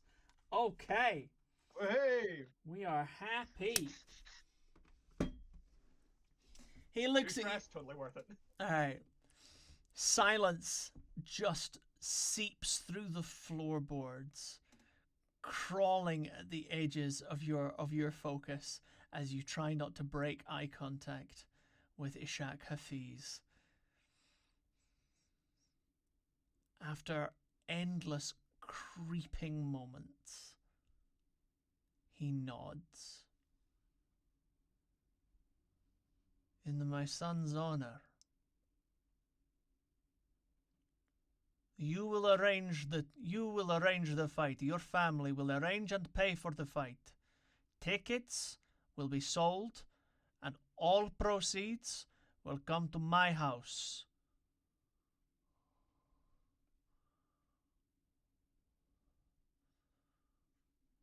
We can arrange this. Good. Artie stands up and puts their hand out in front. I do wish we met under more better circumstances. Ishak reaches out. Keeps the eye contact. Ishak reaches out and takes the hand. Again, not breaking eye contact, and goes, maybe we can continue to work together in the future. In the future. It is something I would like for us to work together on. Okay, you know what? That was a bitchin' roll. That was a good time. Okay, that. I feel the stress from now on. Got attention, baby! Beautiful. Well, coming from one form of tension, let's move over to a totally different kind of tension. And that is the tension of having 12 small children varying in age from 5 to 13 hanging off you. Monty is awake. He has his bag packed. He has his... I'm picturing Vin Diesel in The Pacifier, basically. But in a suit. But- Well, not necessarily. He's not in a suit. He's like a loosely fitting jacket, big bag. Yeah. Yeah. And a flag. He's got a flag. And he's got a Basically just flag. A stick with like like the flag itself. It's not like the flag of the country or anything. Mhm. It's a couple of like old ragged shirts stitched together and attached to the end of a pole. Delightful. Um, All right. But it means that the kids can find me in a crowd, which isn't hard normally because I am like 7 feet tall. Yeah, absolutely. Big guy. Monty is big. He is indeed. So, all prepped. The children are all rallied together. It feels like everything is in order. We're there to have a good time. We know where we're going to go first. We're going to go to some of the game stalls, the coconut shy, catch the fish, all of these types of things. We're like, this is a good place to start. Good fun to be had. And so you march them all, single file, flag in the air, down to the plaza. And that is where the first thing goes wrong. We enter into the radiant plaza filled with sunshine and joy, and quite frankly, it's the first time that you've been out in such a big crowd, Monty, in years. And it's a big crowd in a place you didn't want to be. But I couldn't let Mrs. Doherty down. You could not, in fact, let Mrs. Doherty down. You start off west, right with your flag up, leading the children on as they coo and awe and scream about different things that they see. And that's when the first firework goes off.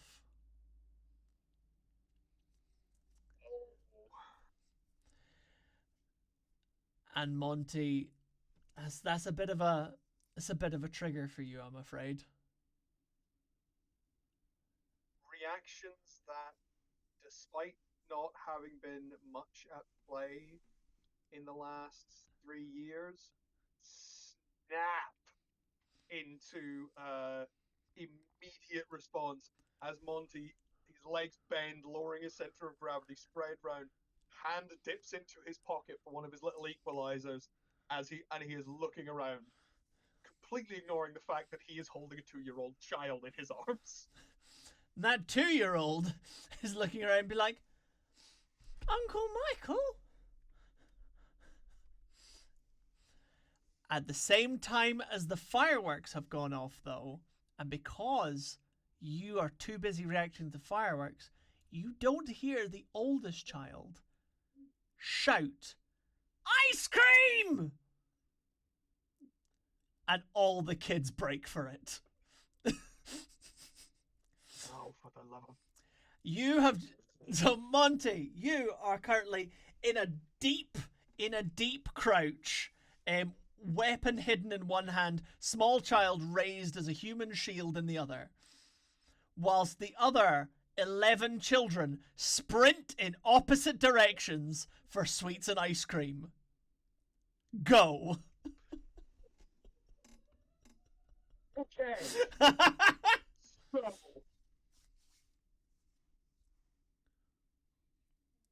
So Monty this is is gonna be it. Monty is fighting down all of his old reactions and habits.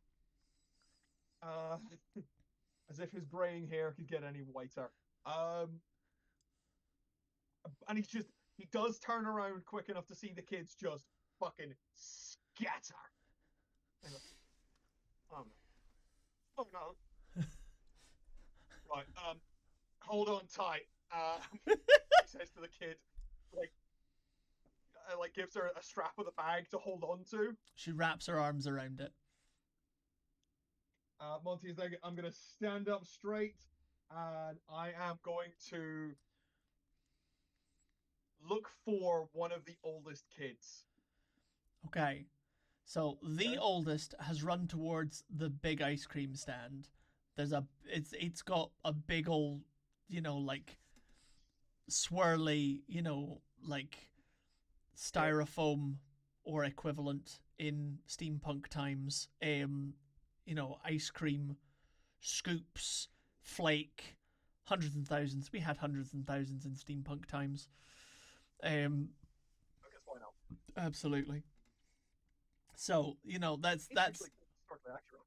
yeah, absolutely. Historically accurate hundreds and thousands. Very important. So they've sprinted off in that direction. Cool. I've got much longer legs than him, so I'm going to stride after him. Okay, big strides. He's the one who shouted ice cream, isn't he? He is the one who shouted ice cream, yes. He is a general troublemaker. Yeah, I'm gonna stride up behind him and grab him by the shoulder. You're going to need to roll me. Okay. I'm not trying to hurt the kid. Nope. This is not a fight, so this is probably a finesse roll. It feels like a finesse roll to me. I'd agree with that. Good, because I've got 2 in finesse. Delightful. Roll me. I think you should Okay. wreck the child. Weirdly enough, I don't have anything in rec. That Wild. surprises me. I couldn't put the stats everywhere. Yeah, fair enough. Okay. 6 and a 4. Excellent. You Yay! He leaps towards the ice cream stall, gleaming cones in his eyes as your arm snakes out and catches him mid-lift and swings him over your shoulder.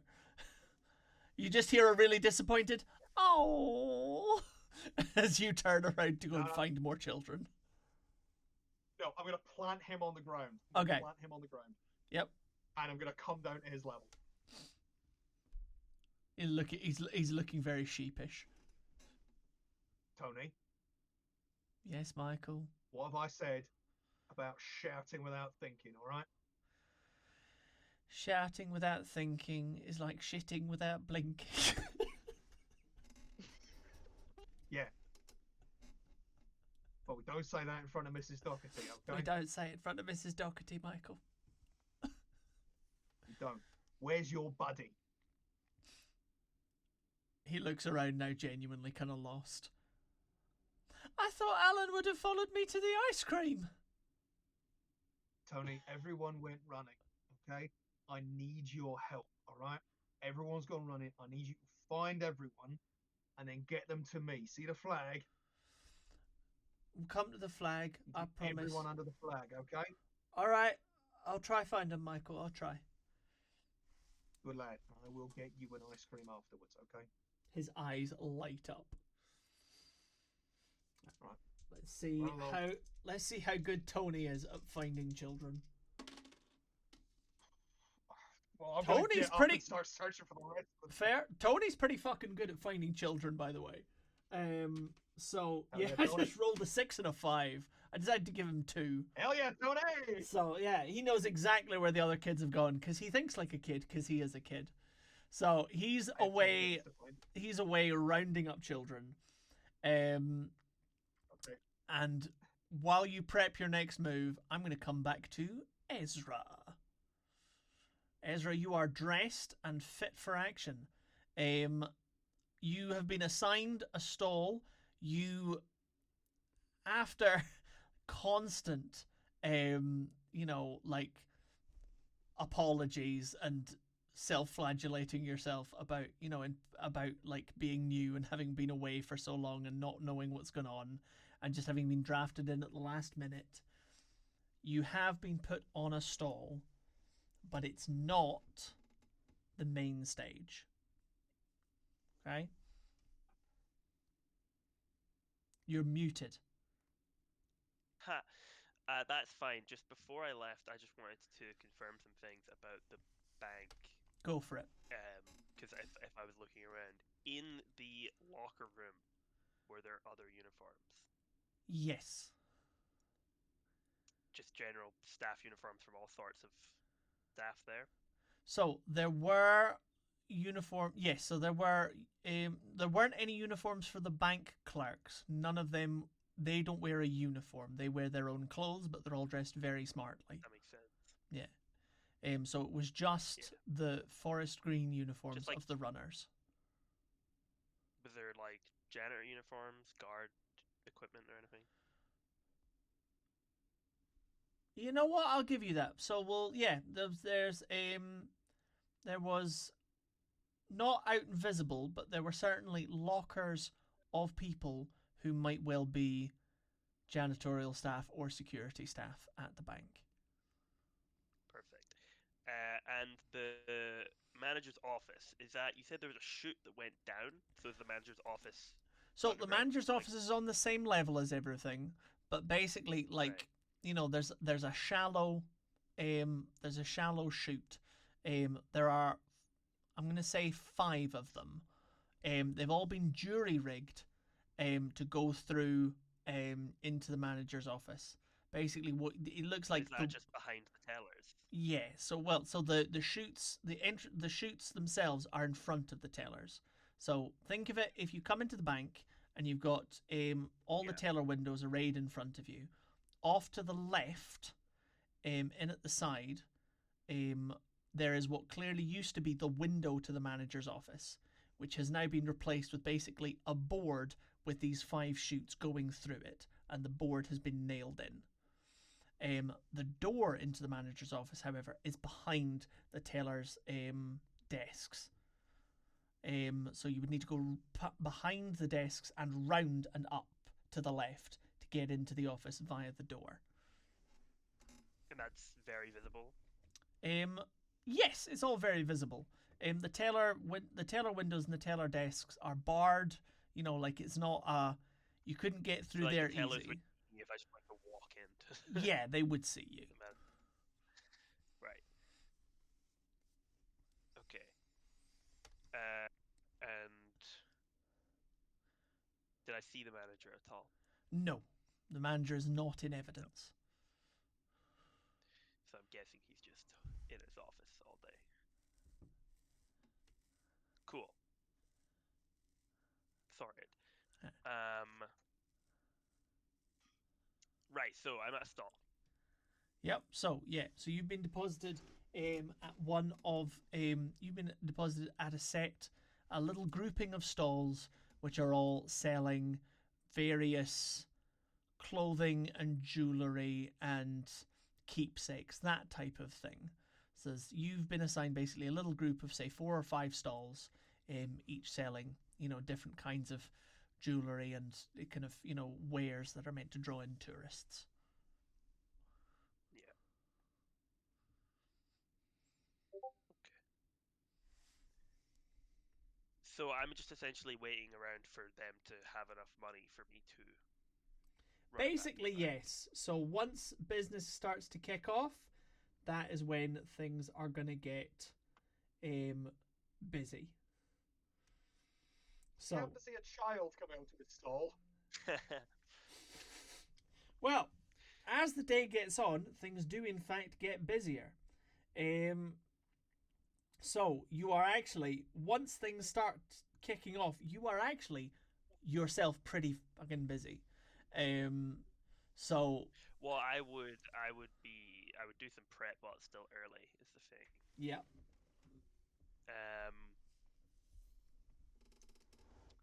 Yeah. So I'm just like, it's still early. I'm just gonna go take a quick piss. I'll be right back. They tut and scoff, but it's still fairly early in the morning. Yeah, that's fine. You can go. I'll be like maybe 10 minutes. Yeah. And I go towards the main stage. Okay. There's so the main stage is shrouded. So think of it as an amphitheater, but it's an amphitheater. facing out towards the ocean. So the audience would be facing towards the ocean. What they've done in order to keep everything mysterious is they've erected a large kind of draped barricade almost around the sides of the amphitheater so no one can see into it.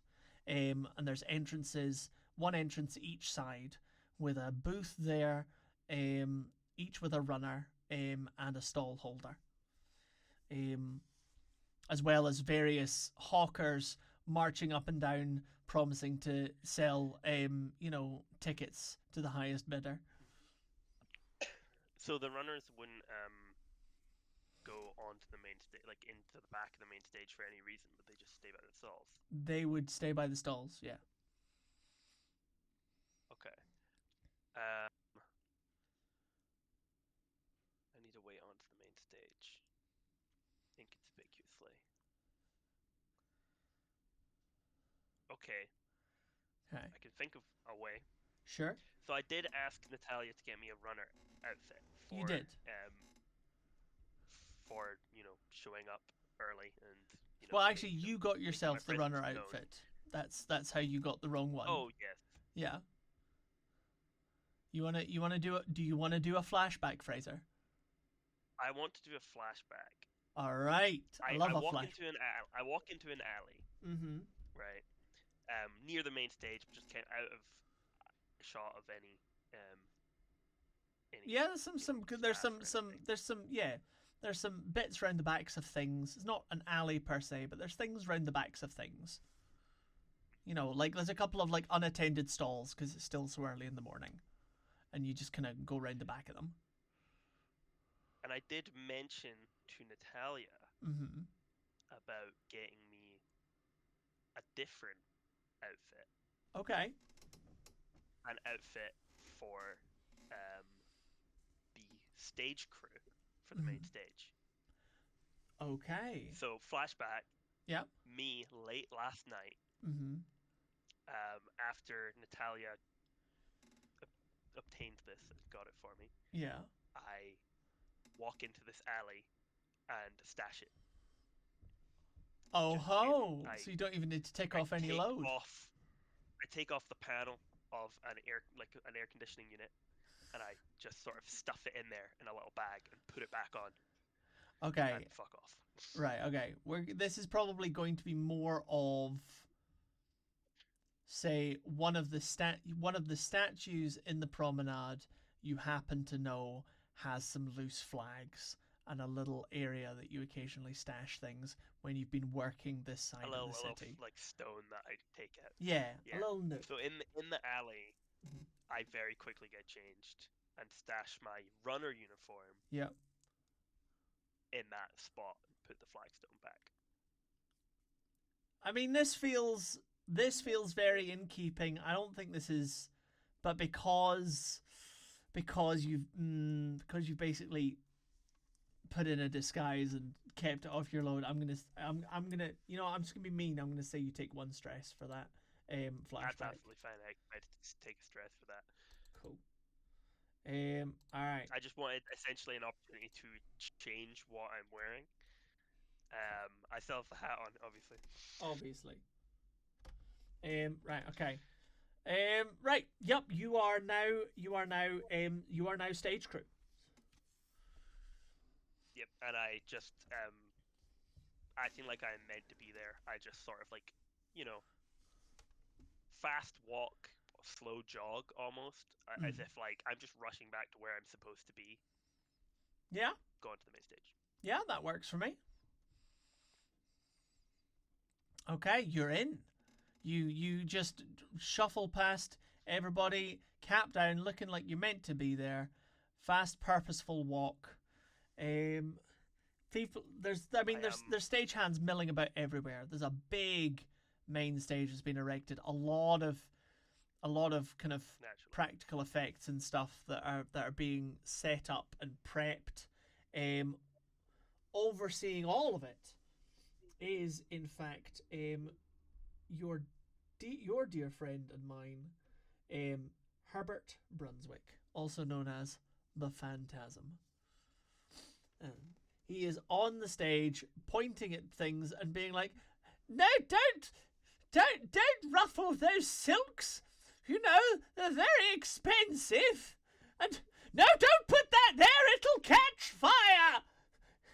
You there, behave yourself. So his final act is a disappearing act. Yes. I'm guessing a trapdoor is involved. From his diary notes, what actually is the plan is kind of like a propulsion. So, rather than a trapdoor, which would be expected, the flames and the explosion are actually he's ingeniously devised a way of basically springboarding himself whilst covering the area in fire and smoke. Right. Of Just spring, kind of like up off the stage. like so off the stage, and through a clever mechanism of very thin cables, which you're watching them set up just now. And this is a daring trick to do in broad daylight. Like, this is the kind of thing you would normally want darkness for. But he's very confident in this. He's confident that the fire will create enough smoke and hoo-ha to obscure him basically going up, catching one of these cables, and being yoinked up to the back of the auditorium.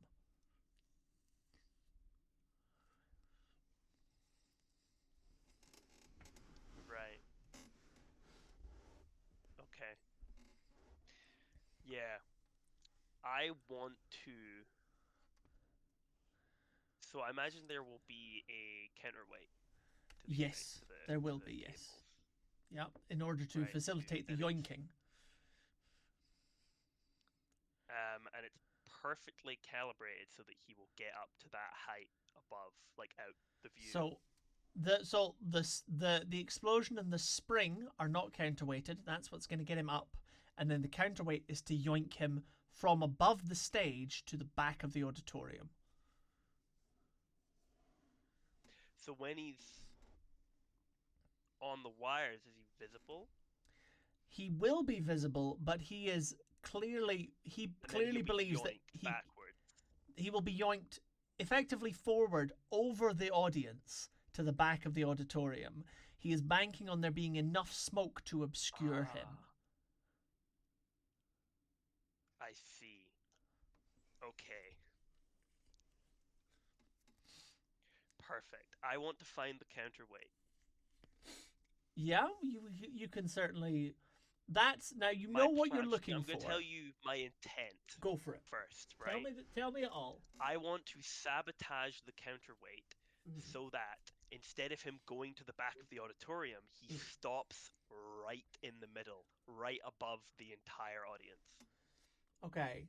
I mean, that's going to be a pretty, obviously you are an expert, but that is going to be a pretty, tricky thing to do. Now, obviously from the diary, you know roughly how the counterweight works, but he didn't detail it explicitly, so you're not sure. So, what I'm going to ask you to do... No, but naturally I know exactly how much he weighs. You do know naturally exactly how much he weighs, so you can make a good guess of it. You're that kind of stalker. He is that kind of stalker. What the hell? So, I'm more than happy to go along with that. But what I want... Dear diary, I put on 3 pounds today. I'm such a big boy. That's how he writes. That's exactly how he writes. Dear diary, today I put on 3 pounds. I'm such a big boy. I basically just want him to be like dangling above the whole audience, like unable to do anything. Oh, I see the vision. Completely embarrass him. Yep. So, Ezra, I'm going to need a roll, though, and you're going to need to convince me what kind of roll we're doing here. Absolutely. I figure it should be Tinker, which I have 2 points in. Okay, give me a roll. Remember, you can always push yourself. 2 dice? 2 dice, yep. Remember, you can always push yourself for an extra dice, or you can ask for a devil's bargain. 2 dice? 2 dice? Yep. Remember, you can always push yourself for an extra dice, or you can ask for a devil's bargain. 2 dice? 2 dice? Yep. Remember, you can always push yourself for an extra dice, or you can ask for a devil's bargain. What does a devil's bargain do again? Does that increase the effect? So a devil's bargain means I can offer you an additional dice, an increased effect, a better position, but in exchange, I also get to tell you what I get in exchange. So that's the point. Now you can ask for one, you can still refuse it, that's fine. But that's the idea, is you say, I'd like a devil's bargain, and I can say, well then, you can have this, and in exchange I will have this. I would like a devil's bargain for greater effect, but it will depend on what the consequences of my actions are. Okay. Don't think Right. that works. I'm happy. Well, you yeah. offer me the consequences first, and then I decide if I want to take it, right? This is correct. So I'm Oh, happy. what do you have? Consequences have will never in be the mind? same. Consequences never be the same. I am more than happy then to offer you a devil's bargain for greater effect. That's certainly within my power.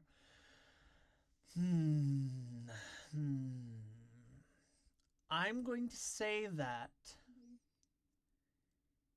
if you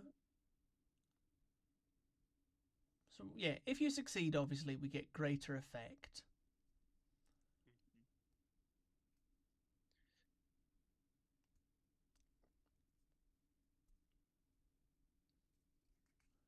But.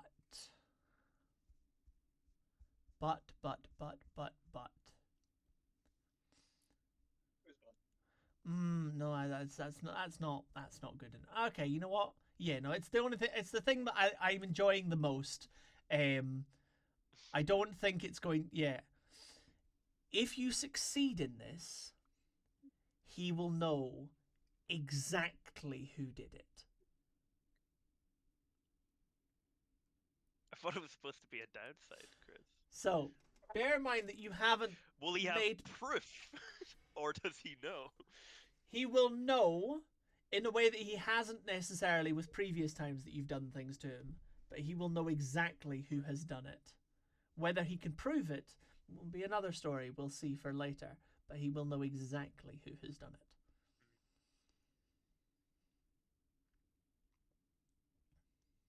Yeah, go on. All right. Yes, I'm happy Two to dice, grant. highest number. 2 dice, highest number takes it, and no, he didn't get an extra dice. He got a greater effect. So, Sorry. Yeah. yep. So I have you get 2 points in thinker, which is why I get 2 dice. enhanced effect. Okay. Please go well. That's a 5. 5 is pretty good. A 5 is pretty 5 is good. Pretty good. Absolutely. Okay. So, on a 5, I'm going to say that you locate. You locate the counterweight. You get it, and that's absolutely great. Achieve more than usual. The extra effect managers. Okay, benefits do they enjoy? So, you locate the counterweight, just casually striding through, unobtrusive, clearly with a purpose, until you find the counterweight. Now, the counterweight appears to have been one of the first things that Herbert Brunswick got done. So there's nobody near it. It's all been perfectly calibrated, perfectly balanced, all been tested. Yeah. It's not going to get any more testing done today. It was just the first thing he wanted doing because it's the thing he's most nervous about. So he wanted it to work, so did it first. Calibrate it, set it, and did it. Now, you, having grown up amongst Sparkcraft and having worked your way around varying, degrees of circles of magicians, you are pretty familiar with how counterweights and mechanized systems like this work. In fact, actually, you're pretty sure that your dad was one of the people who came up with the concept for this type of mechanized counterweight device.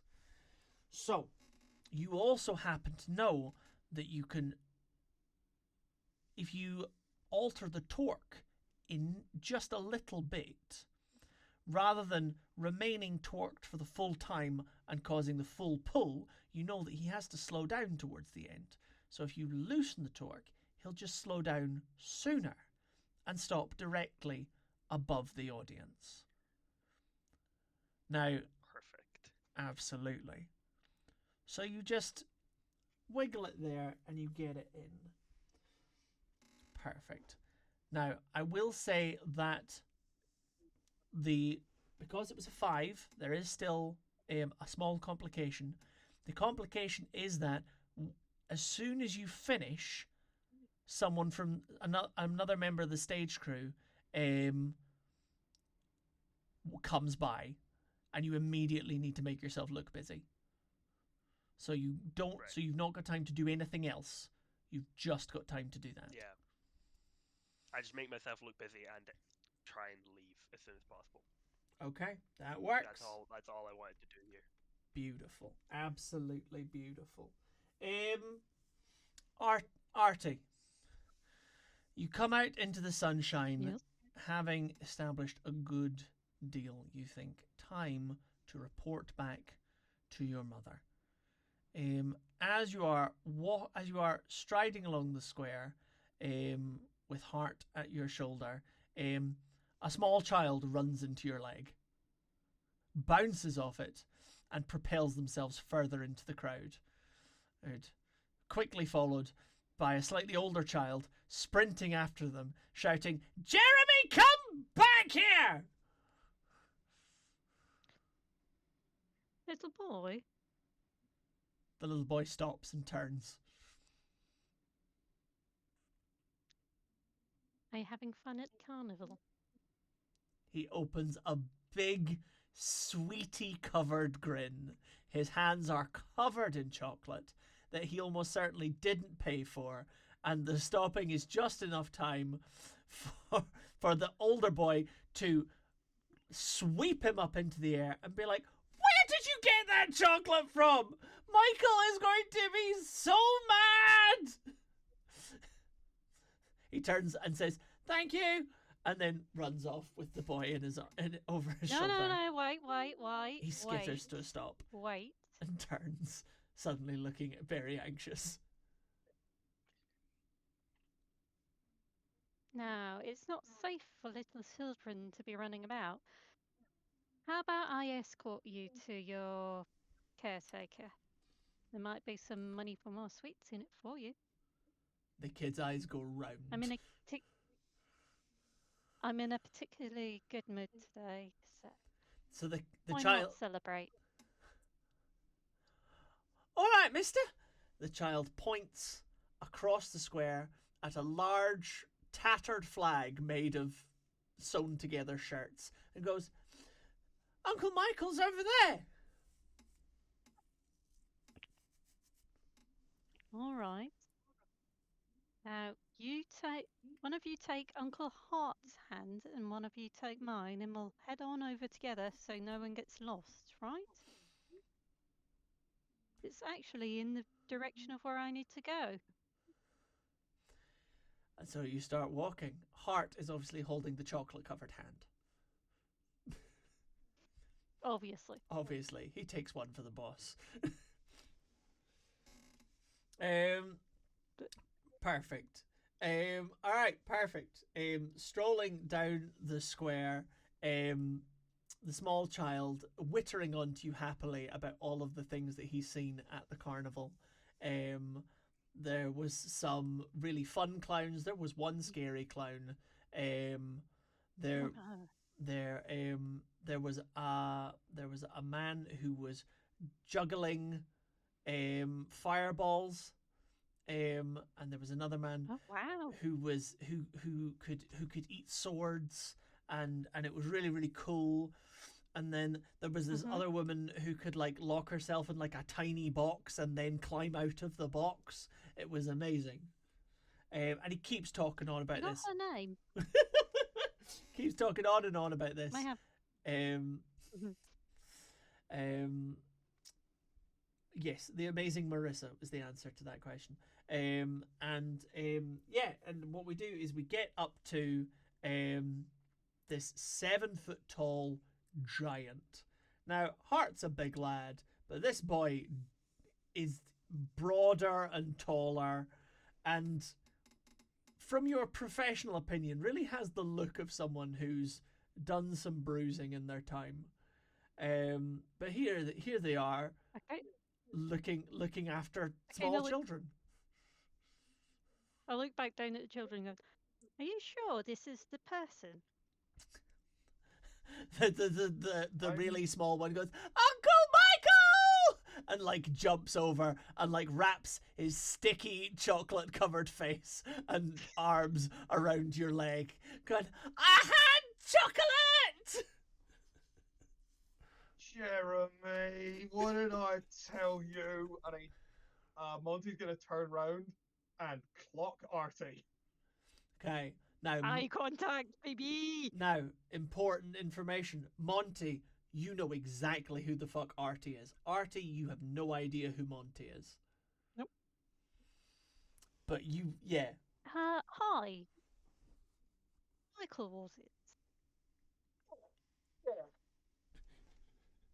I'm sorry. Could you speak up? Yeah, you might. My name's Michael.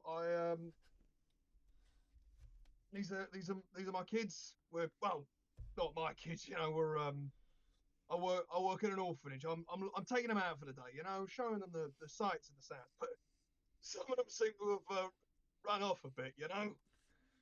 Yes. They are quite the indomitable little scramps, aren't they? Yeah, they're quite they're always a bit of a handful. But as kids, and And you're, I would assume, good at dealing with handfuls of things, aren't you? well, my mum always said I was a big lad. I should learn how to handle things. What's heavy lifting? And I scoop one of the kids up, holding them quite protectively. I've still got one of them, like, I'm still holding hands with one of them.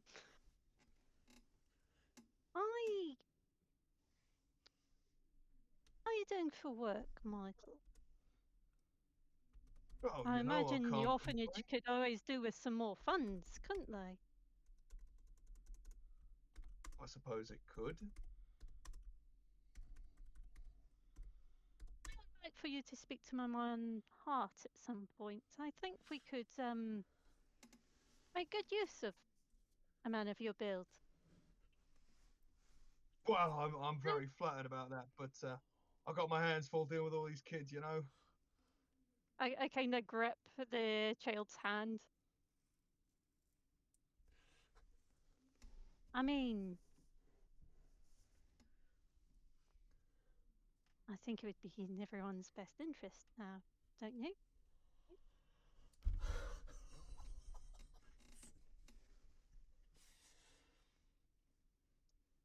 Without breaking eye contact, Monty is going to put down the kid in his arms. Tony, keep gathering the kids up if you would. Tony Take slips them his all down to the ice cream, eh? Tony slips his hand out of Artie's and rounds up the kids that are there and hastens off.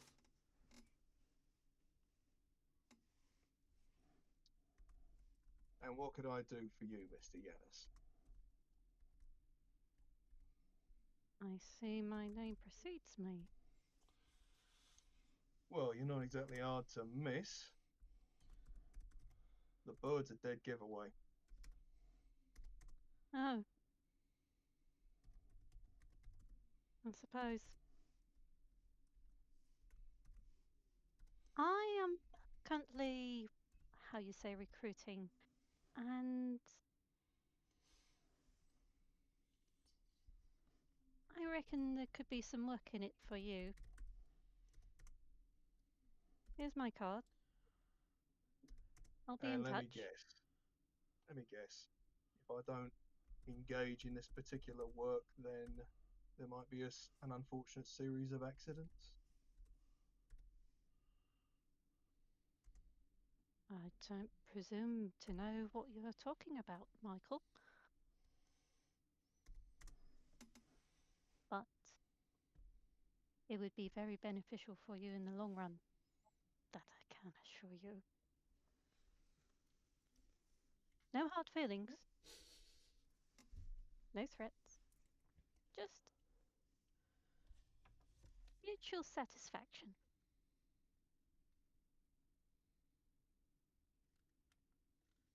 Yeah, Here's Monty some doesn't coins trust, for the doesn't trust you. Yeah, no, I don't blame him.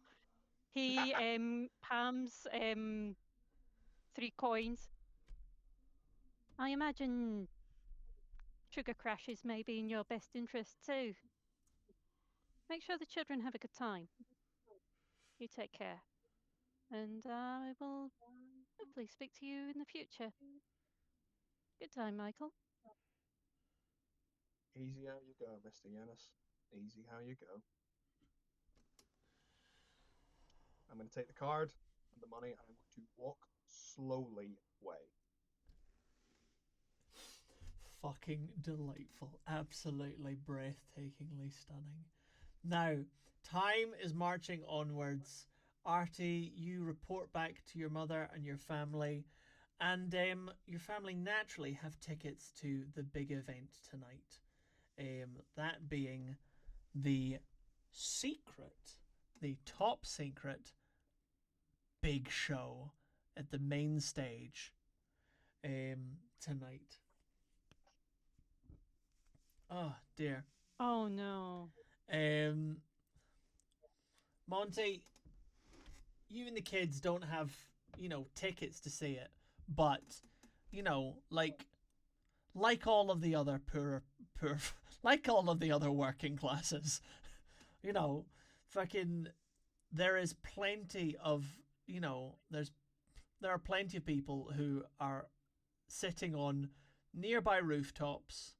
There's a lot of rooftop gardens down the promenade, and not all of them are hoity-toity. So loads of people have crammed themselves into rooftop gardens to view from the cheapest seats. We're absolutely on top of a pub somewhere. Absolutely. Several stories up, looking down at the amphitheatre from, essentially distance about half a mile, hoping to hear the things and see the big flashes. Ezra, where are you? Before we move on, Sure. can I tick off a box of load and have a spyglass? Absolutely you can. Absolutely you can tick off a box of load and have a spyglass, which you can pass around the kids. Yeah, thank you. Yep, stunning. Love it. Absolutely. Ezra, where are you?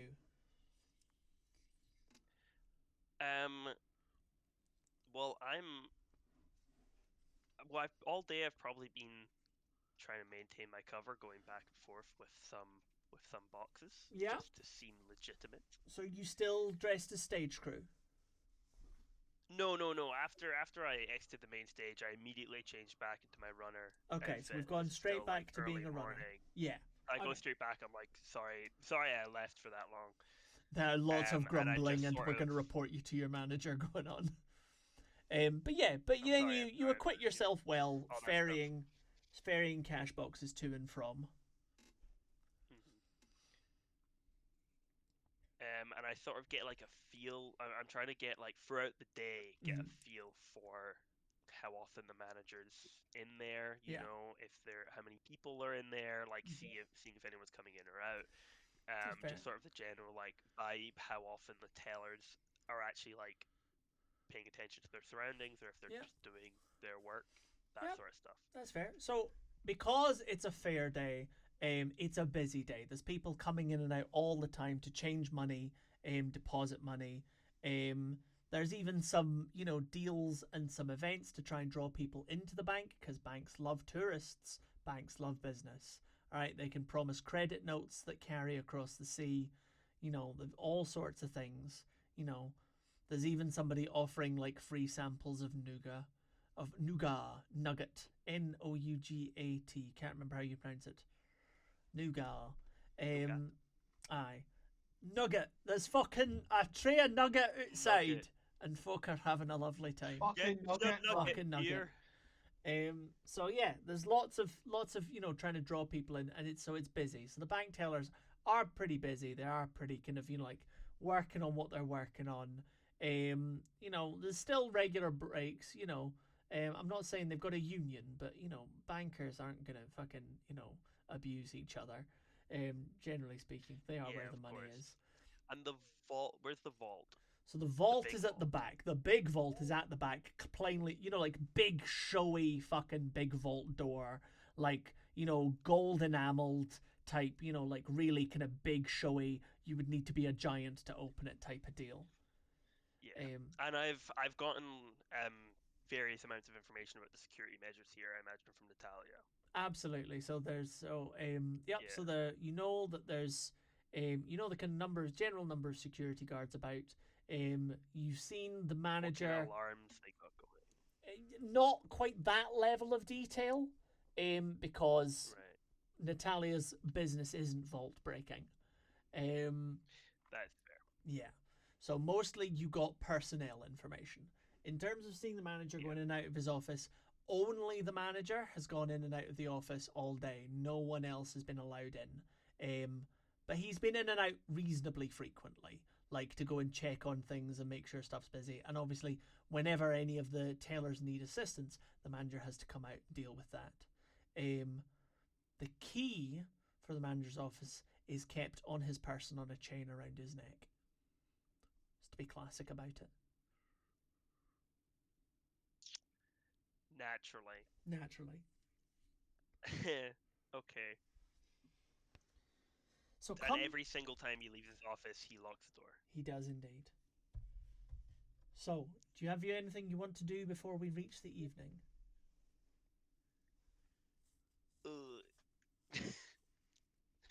I don't know. Probably several things. I'm trying to figure out how I'm gonna steal this money. To be completely honest with you. That's fair. Because obviously I'm going into this having to think up a reasonable plan on the fly. Yep.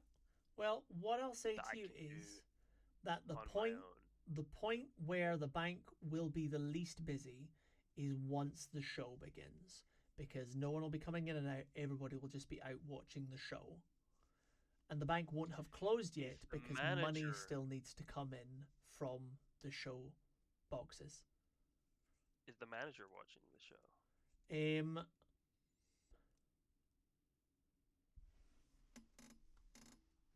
I imagine he's a somewhat influential person, and if he keeps his door locked and there's security, the manager guards, is a miserable bastard and will not be out watching the show. Damn. Okay. Right. But a lot of the tailors will be. Not all of them, but a lot of them. It's gonna be like mostly empty. Yeah. Okay. Cool. I've told Natalia to go watch the show so that she can tell me about it later. Sure. I would have loved to see it myself, but obviously, Faeyre is more important. Indeed. So yeah. Step one, the thing I want to do before the evening is at one point when I go to drop off one of the boxes. Yeah. I asked to be let back into the locker room just to, grab a drink of water. Sure. It's very reasonable. Very reasonable. And if no one else is in there, which is what I'm hoping. Yeah, nobody else is in there. I want to pick one of the lockers to the guards, like the guard locker. I want to pick the lock. Sure, that's or probably not like a turn lock, like. It's not going to be a particularly complex lock. This is a locker room. There's nothing valuable in here, aside from like general personal valuables. So do I just manage that? Yeah, it's basic padlock. That's within your skill set. Nice. So the guard uniform, what is it like? Like how padded thick is it? Is it just not like clothes in a different color, or is it just like is there like body armor involved? Yeah, no, so there's body armor involved. So think of it as like kind of cloth in the color of the house livery, which is again, purples and greens, but with a breastplate, greaves, and bracers, and an armored cap, because we're too cool for helmets. Okay.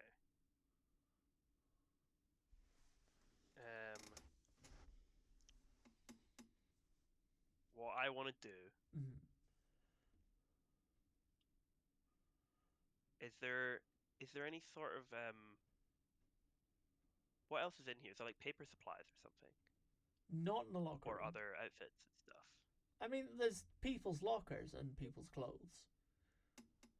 Okay. I assume this locker is of someone who isn't going to come and get it, like someone whose shift is later. Like this is just Yeah, like not all of the guards are on duty there, just or now. yeah, Like some someone people, who's not on shift. yeah, some people did the Okay. morning, some people did I the want evening. to gut the body armor. I want to take all the armor plating out of it. Just sort of, I'll spend a load to get a knife if I need it, Sure. and I'm gutting all the armor out of this, and just like I'm putting it back basically. I'm just gutting all the armor off of it, Okay. but leaving like, because body armor is usually sort of like somewhere where you like can slide in stuff, So that's modern body armor. or it'll be like, This is more of a like. yeah, I was it'll thinking. be like stuffed, right? You know what? Sure, I'm happy to go with that. I'm happy to say that this is in order to maintain the image. It's like a coat front with metal plates, and padding that Cool. are sewn I'm into gutting it. all of it, but leaving, like, I'm not tearing it to pieces. I'm essentially leaving Like the outside pockets, intact. empty pockets, Empty pocket. Okay, empty Yeah. pockets. Right. Okay. So like from the where the inside you've armor like pulled was. everything out. Okay. Sure. Yeah, pretty much. That works. And I put it back in the locker and I shut it Okay. and continue about my day. All That's like midday or something, because That's I'm waiting okay. till the evening. That's just prep I wanted to get out of the way. Sure. That's I'm Um, happy to give you that. And then I would love to get that key, but I don't know how I'm going to do that.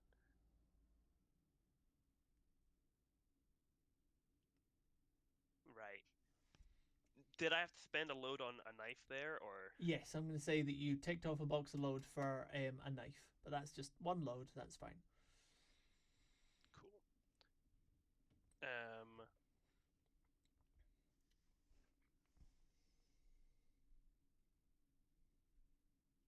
All right.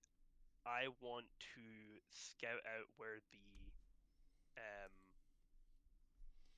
I want to sort of see, do they have any sort of like alarm system? I know like the technology isn't like super advanced, but do they have any sort of like primitive alarm system that they can set off? There is an alarm system, and because this is a high-ranking building, you are aware that it is a magically enhanced alarm system.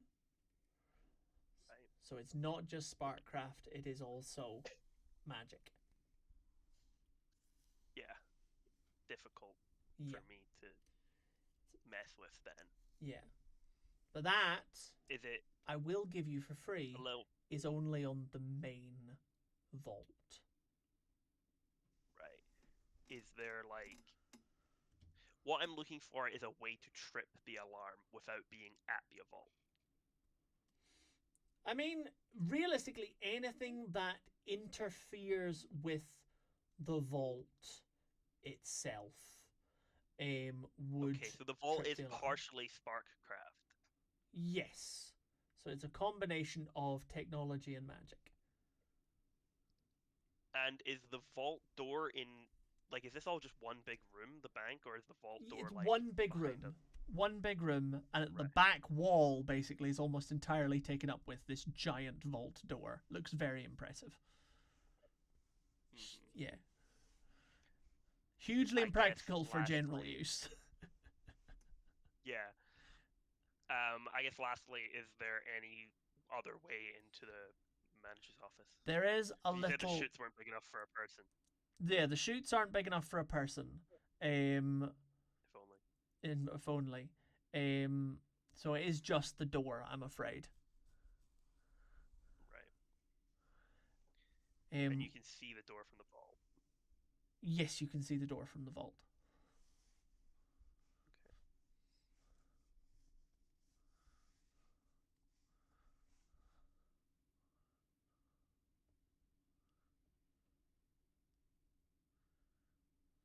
Okay, yeah, I have a plan. It might not work out, but we'll see. I'm happy to go with it. Before evening, the last thing I want to do before we get to evening is Mhm. I want to find some sort of like the equivalent of a breaker box for like Sparkcraft. I Yep. don't actually want to. I essentially want to effect. I want to set up like.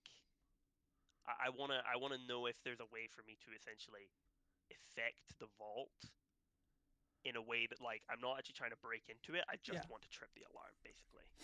So, what I'll say to you then is, you know what? Actually, roll me something. Roll me something. I can roll you something. I can roll you something. Yep.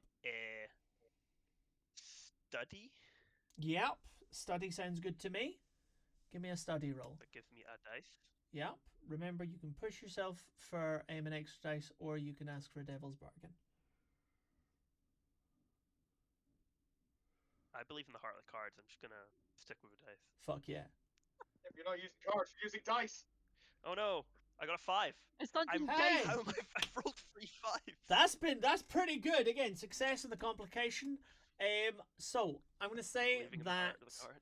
although you don't necessarily know how this vault door works specifically, you are familiar with engines that involve a combination of Sparkcraft and magic.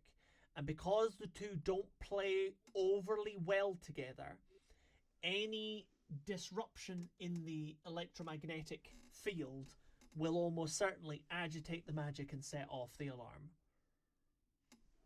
And your complication is that I am now going to start a clock. And that clock is going to be called Ezra Discovered. I see. Okay. Okay.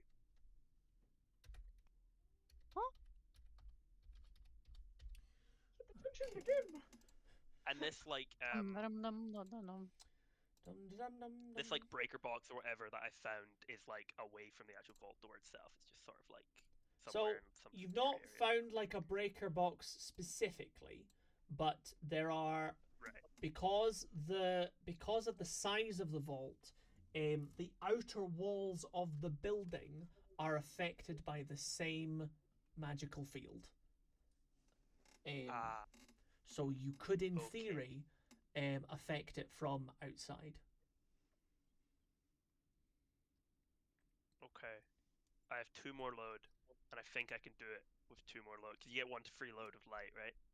I can't remember. Yes, we'll say. I believe that's what it was. Something like that. Okay.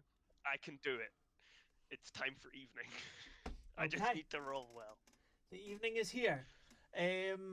Lovely. Absolutely. Artie, you and the family are sitting in, your family's box in the amphitheater, having a lovely time. Monty, you and the kids are up on the rooftops with your spyglass. Yes, Artie. Has Letty said anything to Artie about the deal? Letty is happy with it. Letty thinks that this is a good deal. It's a public show of engagement with the Hafiz family, and there's money to be made out of it. And she doesn't mind the expenditure on the basis that it will maintain the trade relationship. So actually, she's very happy with you. Since the Hafiz only asked for the ticket sales, is there any betting rings going on? Oh, there definitely will be. And there will also cool. be I'm making sure that warm-up fights. Huh? remember, you guys. I think the important thing here is that because I'm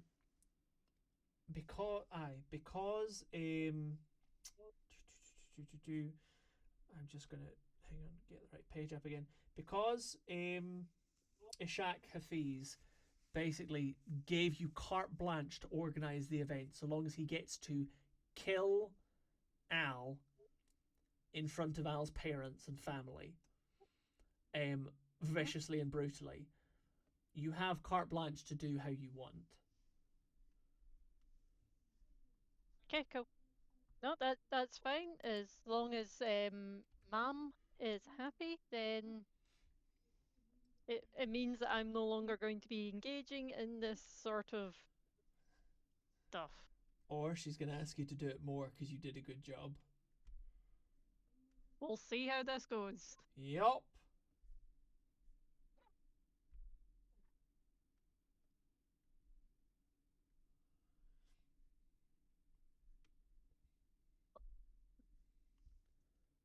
Oh, sorry, was there more? No. Okay. Nope. Right. Okay. Ezra, what do you want to do? So it's the quiet time. It's the quiet time. Yes. Mm-hmm. Okay. I, get into the back room, into the locker room, and I change into the guard outfit. Okay. Right. And you said this magical thing was very like sensitive, yeah? Yeah. Like Sparkcraft and magic don't get on well together, so any system that involves the two is very tightly tuned. Very like touchy. Yeah. Okay. And the surrounding area of the bank, is there like a big fence, or is it like it's open to tourists, right? So because it's in a main plaza and a main street, there isn't space for fencing or anything like that. Basically, there's a narrow alley down each side, and it's just the building. There's no back or side doors, because most of the building is taken up by them. Nope. All of that is inside. Perfect. And it's all connected to streets and everything, so that's perfect. Flashback. Mm-hmm. I approach two guys. Yep. In a pub. Mm-hmm. Two guys I have worked with before. Okay. I'm gonna name them. I walk up to them and go, Andy, Jake. Yeah. I order I'm like, one. I gesture to the bar. I go, one whiskey. This is last night. I lean on the bar. What you want? What you want?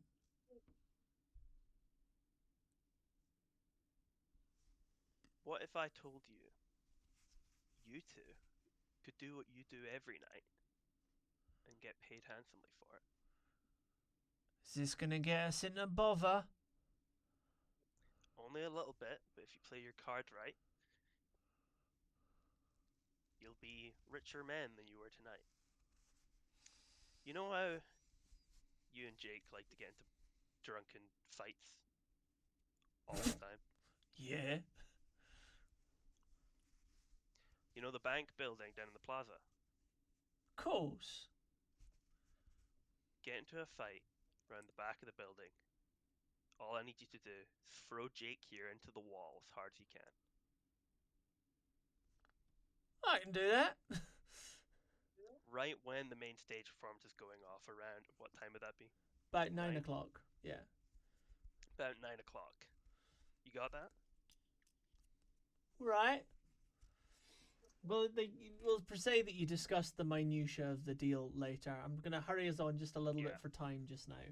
Absolutely, yeah. Right. What do we want to do? So we've got. So I'm hoping him slamming him into the wall, because it's very sensitive, will set off the alarm as if someone's trying to break in from the outside. So I'm going to say that you would know that that's not enough.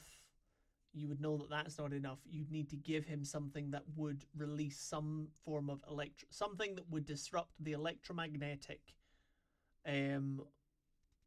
field and that'll set off the magic that sets off the alarm. So Right. something that's electric and magnetic, or something of that ilk, something that will let off some electricity into the building or into, you know, the atmosphere around it, something that will discharge some electricity.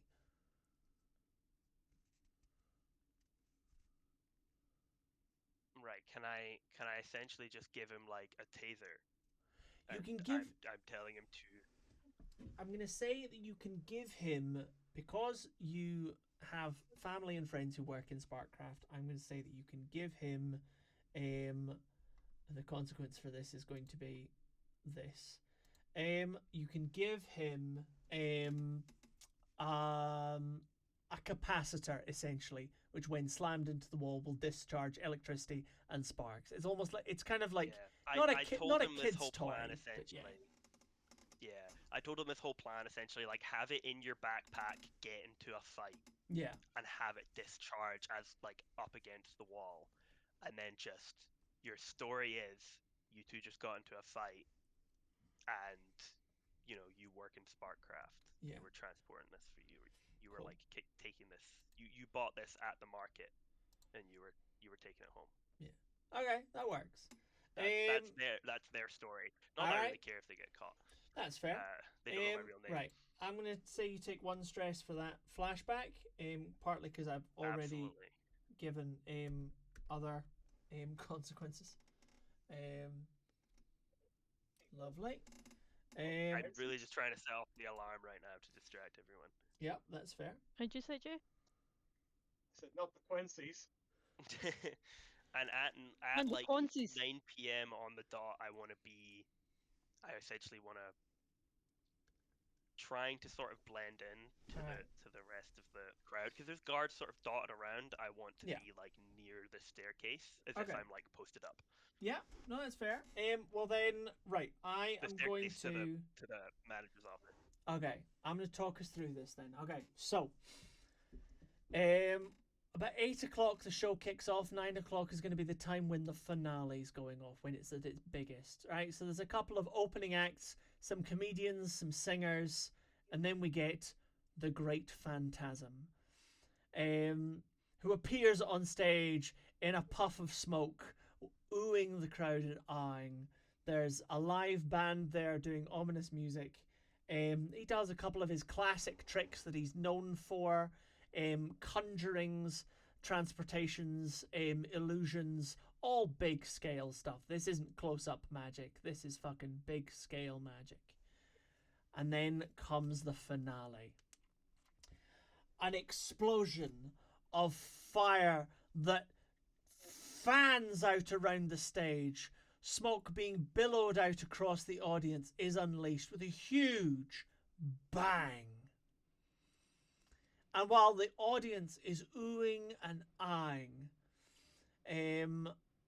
while Ezra is making a move as the alarm goes off, unable to be heard from the stadium is the alarm because of the noise of the band and the explosions going off. The alarm goes off, and Monty, through you've just handed your little spyglass to one of the kids to watch, and they're kind of fighting over who gets to see it. So you're just leaning against the rail and looking out, and a movement catches your eye. A bright ruby red tent in near the western part of the square has just been shredded, and something huge has just come out of it. Okay? Oh, Right? A cold wind sweeps across the plaza, and aside from the smoke in the arena, in the amphitheater, black clouds begin to shroud out the sun. And for those on the roof and those who are sensitive to magic, which includes you, Artie, you feel static crawling along your skin, itchy and slow. Something has gone wrong. What you see, Monty, is you see a 15-foot tall, bipedal creature with hooked clawed fingers dragging along the ground, emerging from this shredded tent. And you hear a blood-chilling scream. The scream is so loud that it cuts through the bank alarm, Ezra, and you stop in your tracks.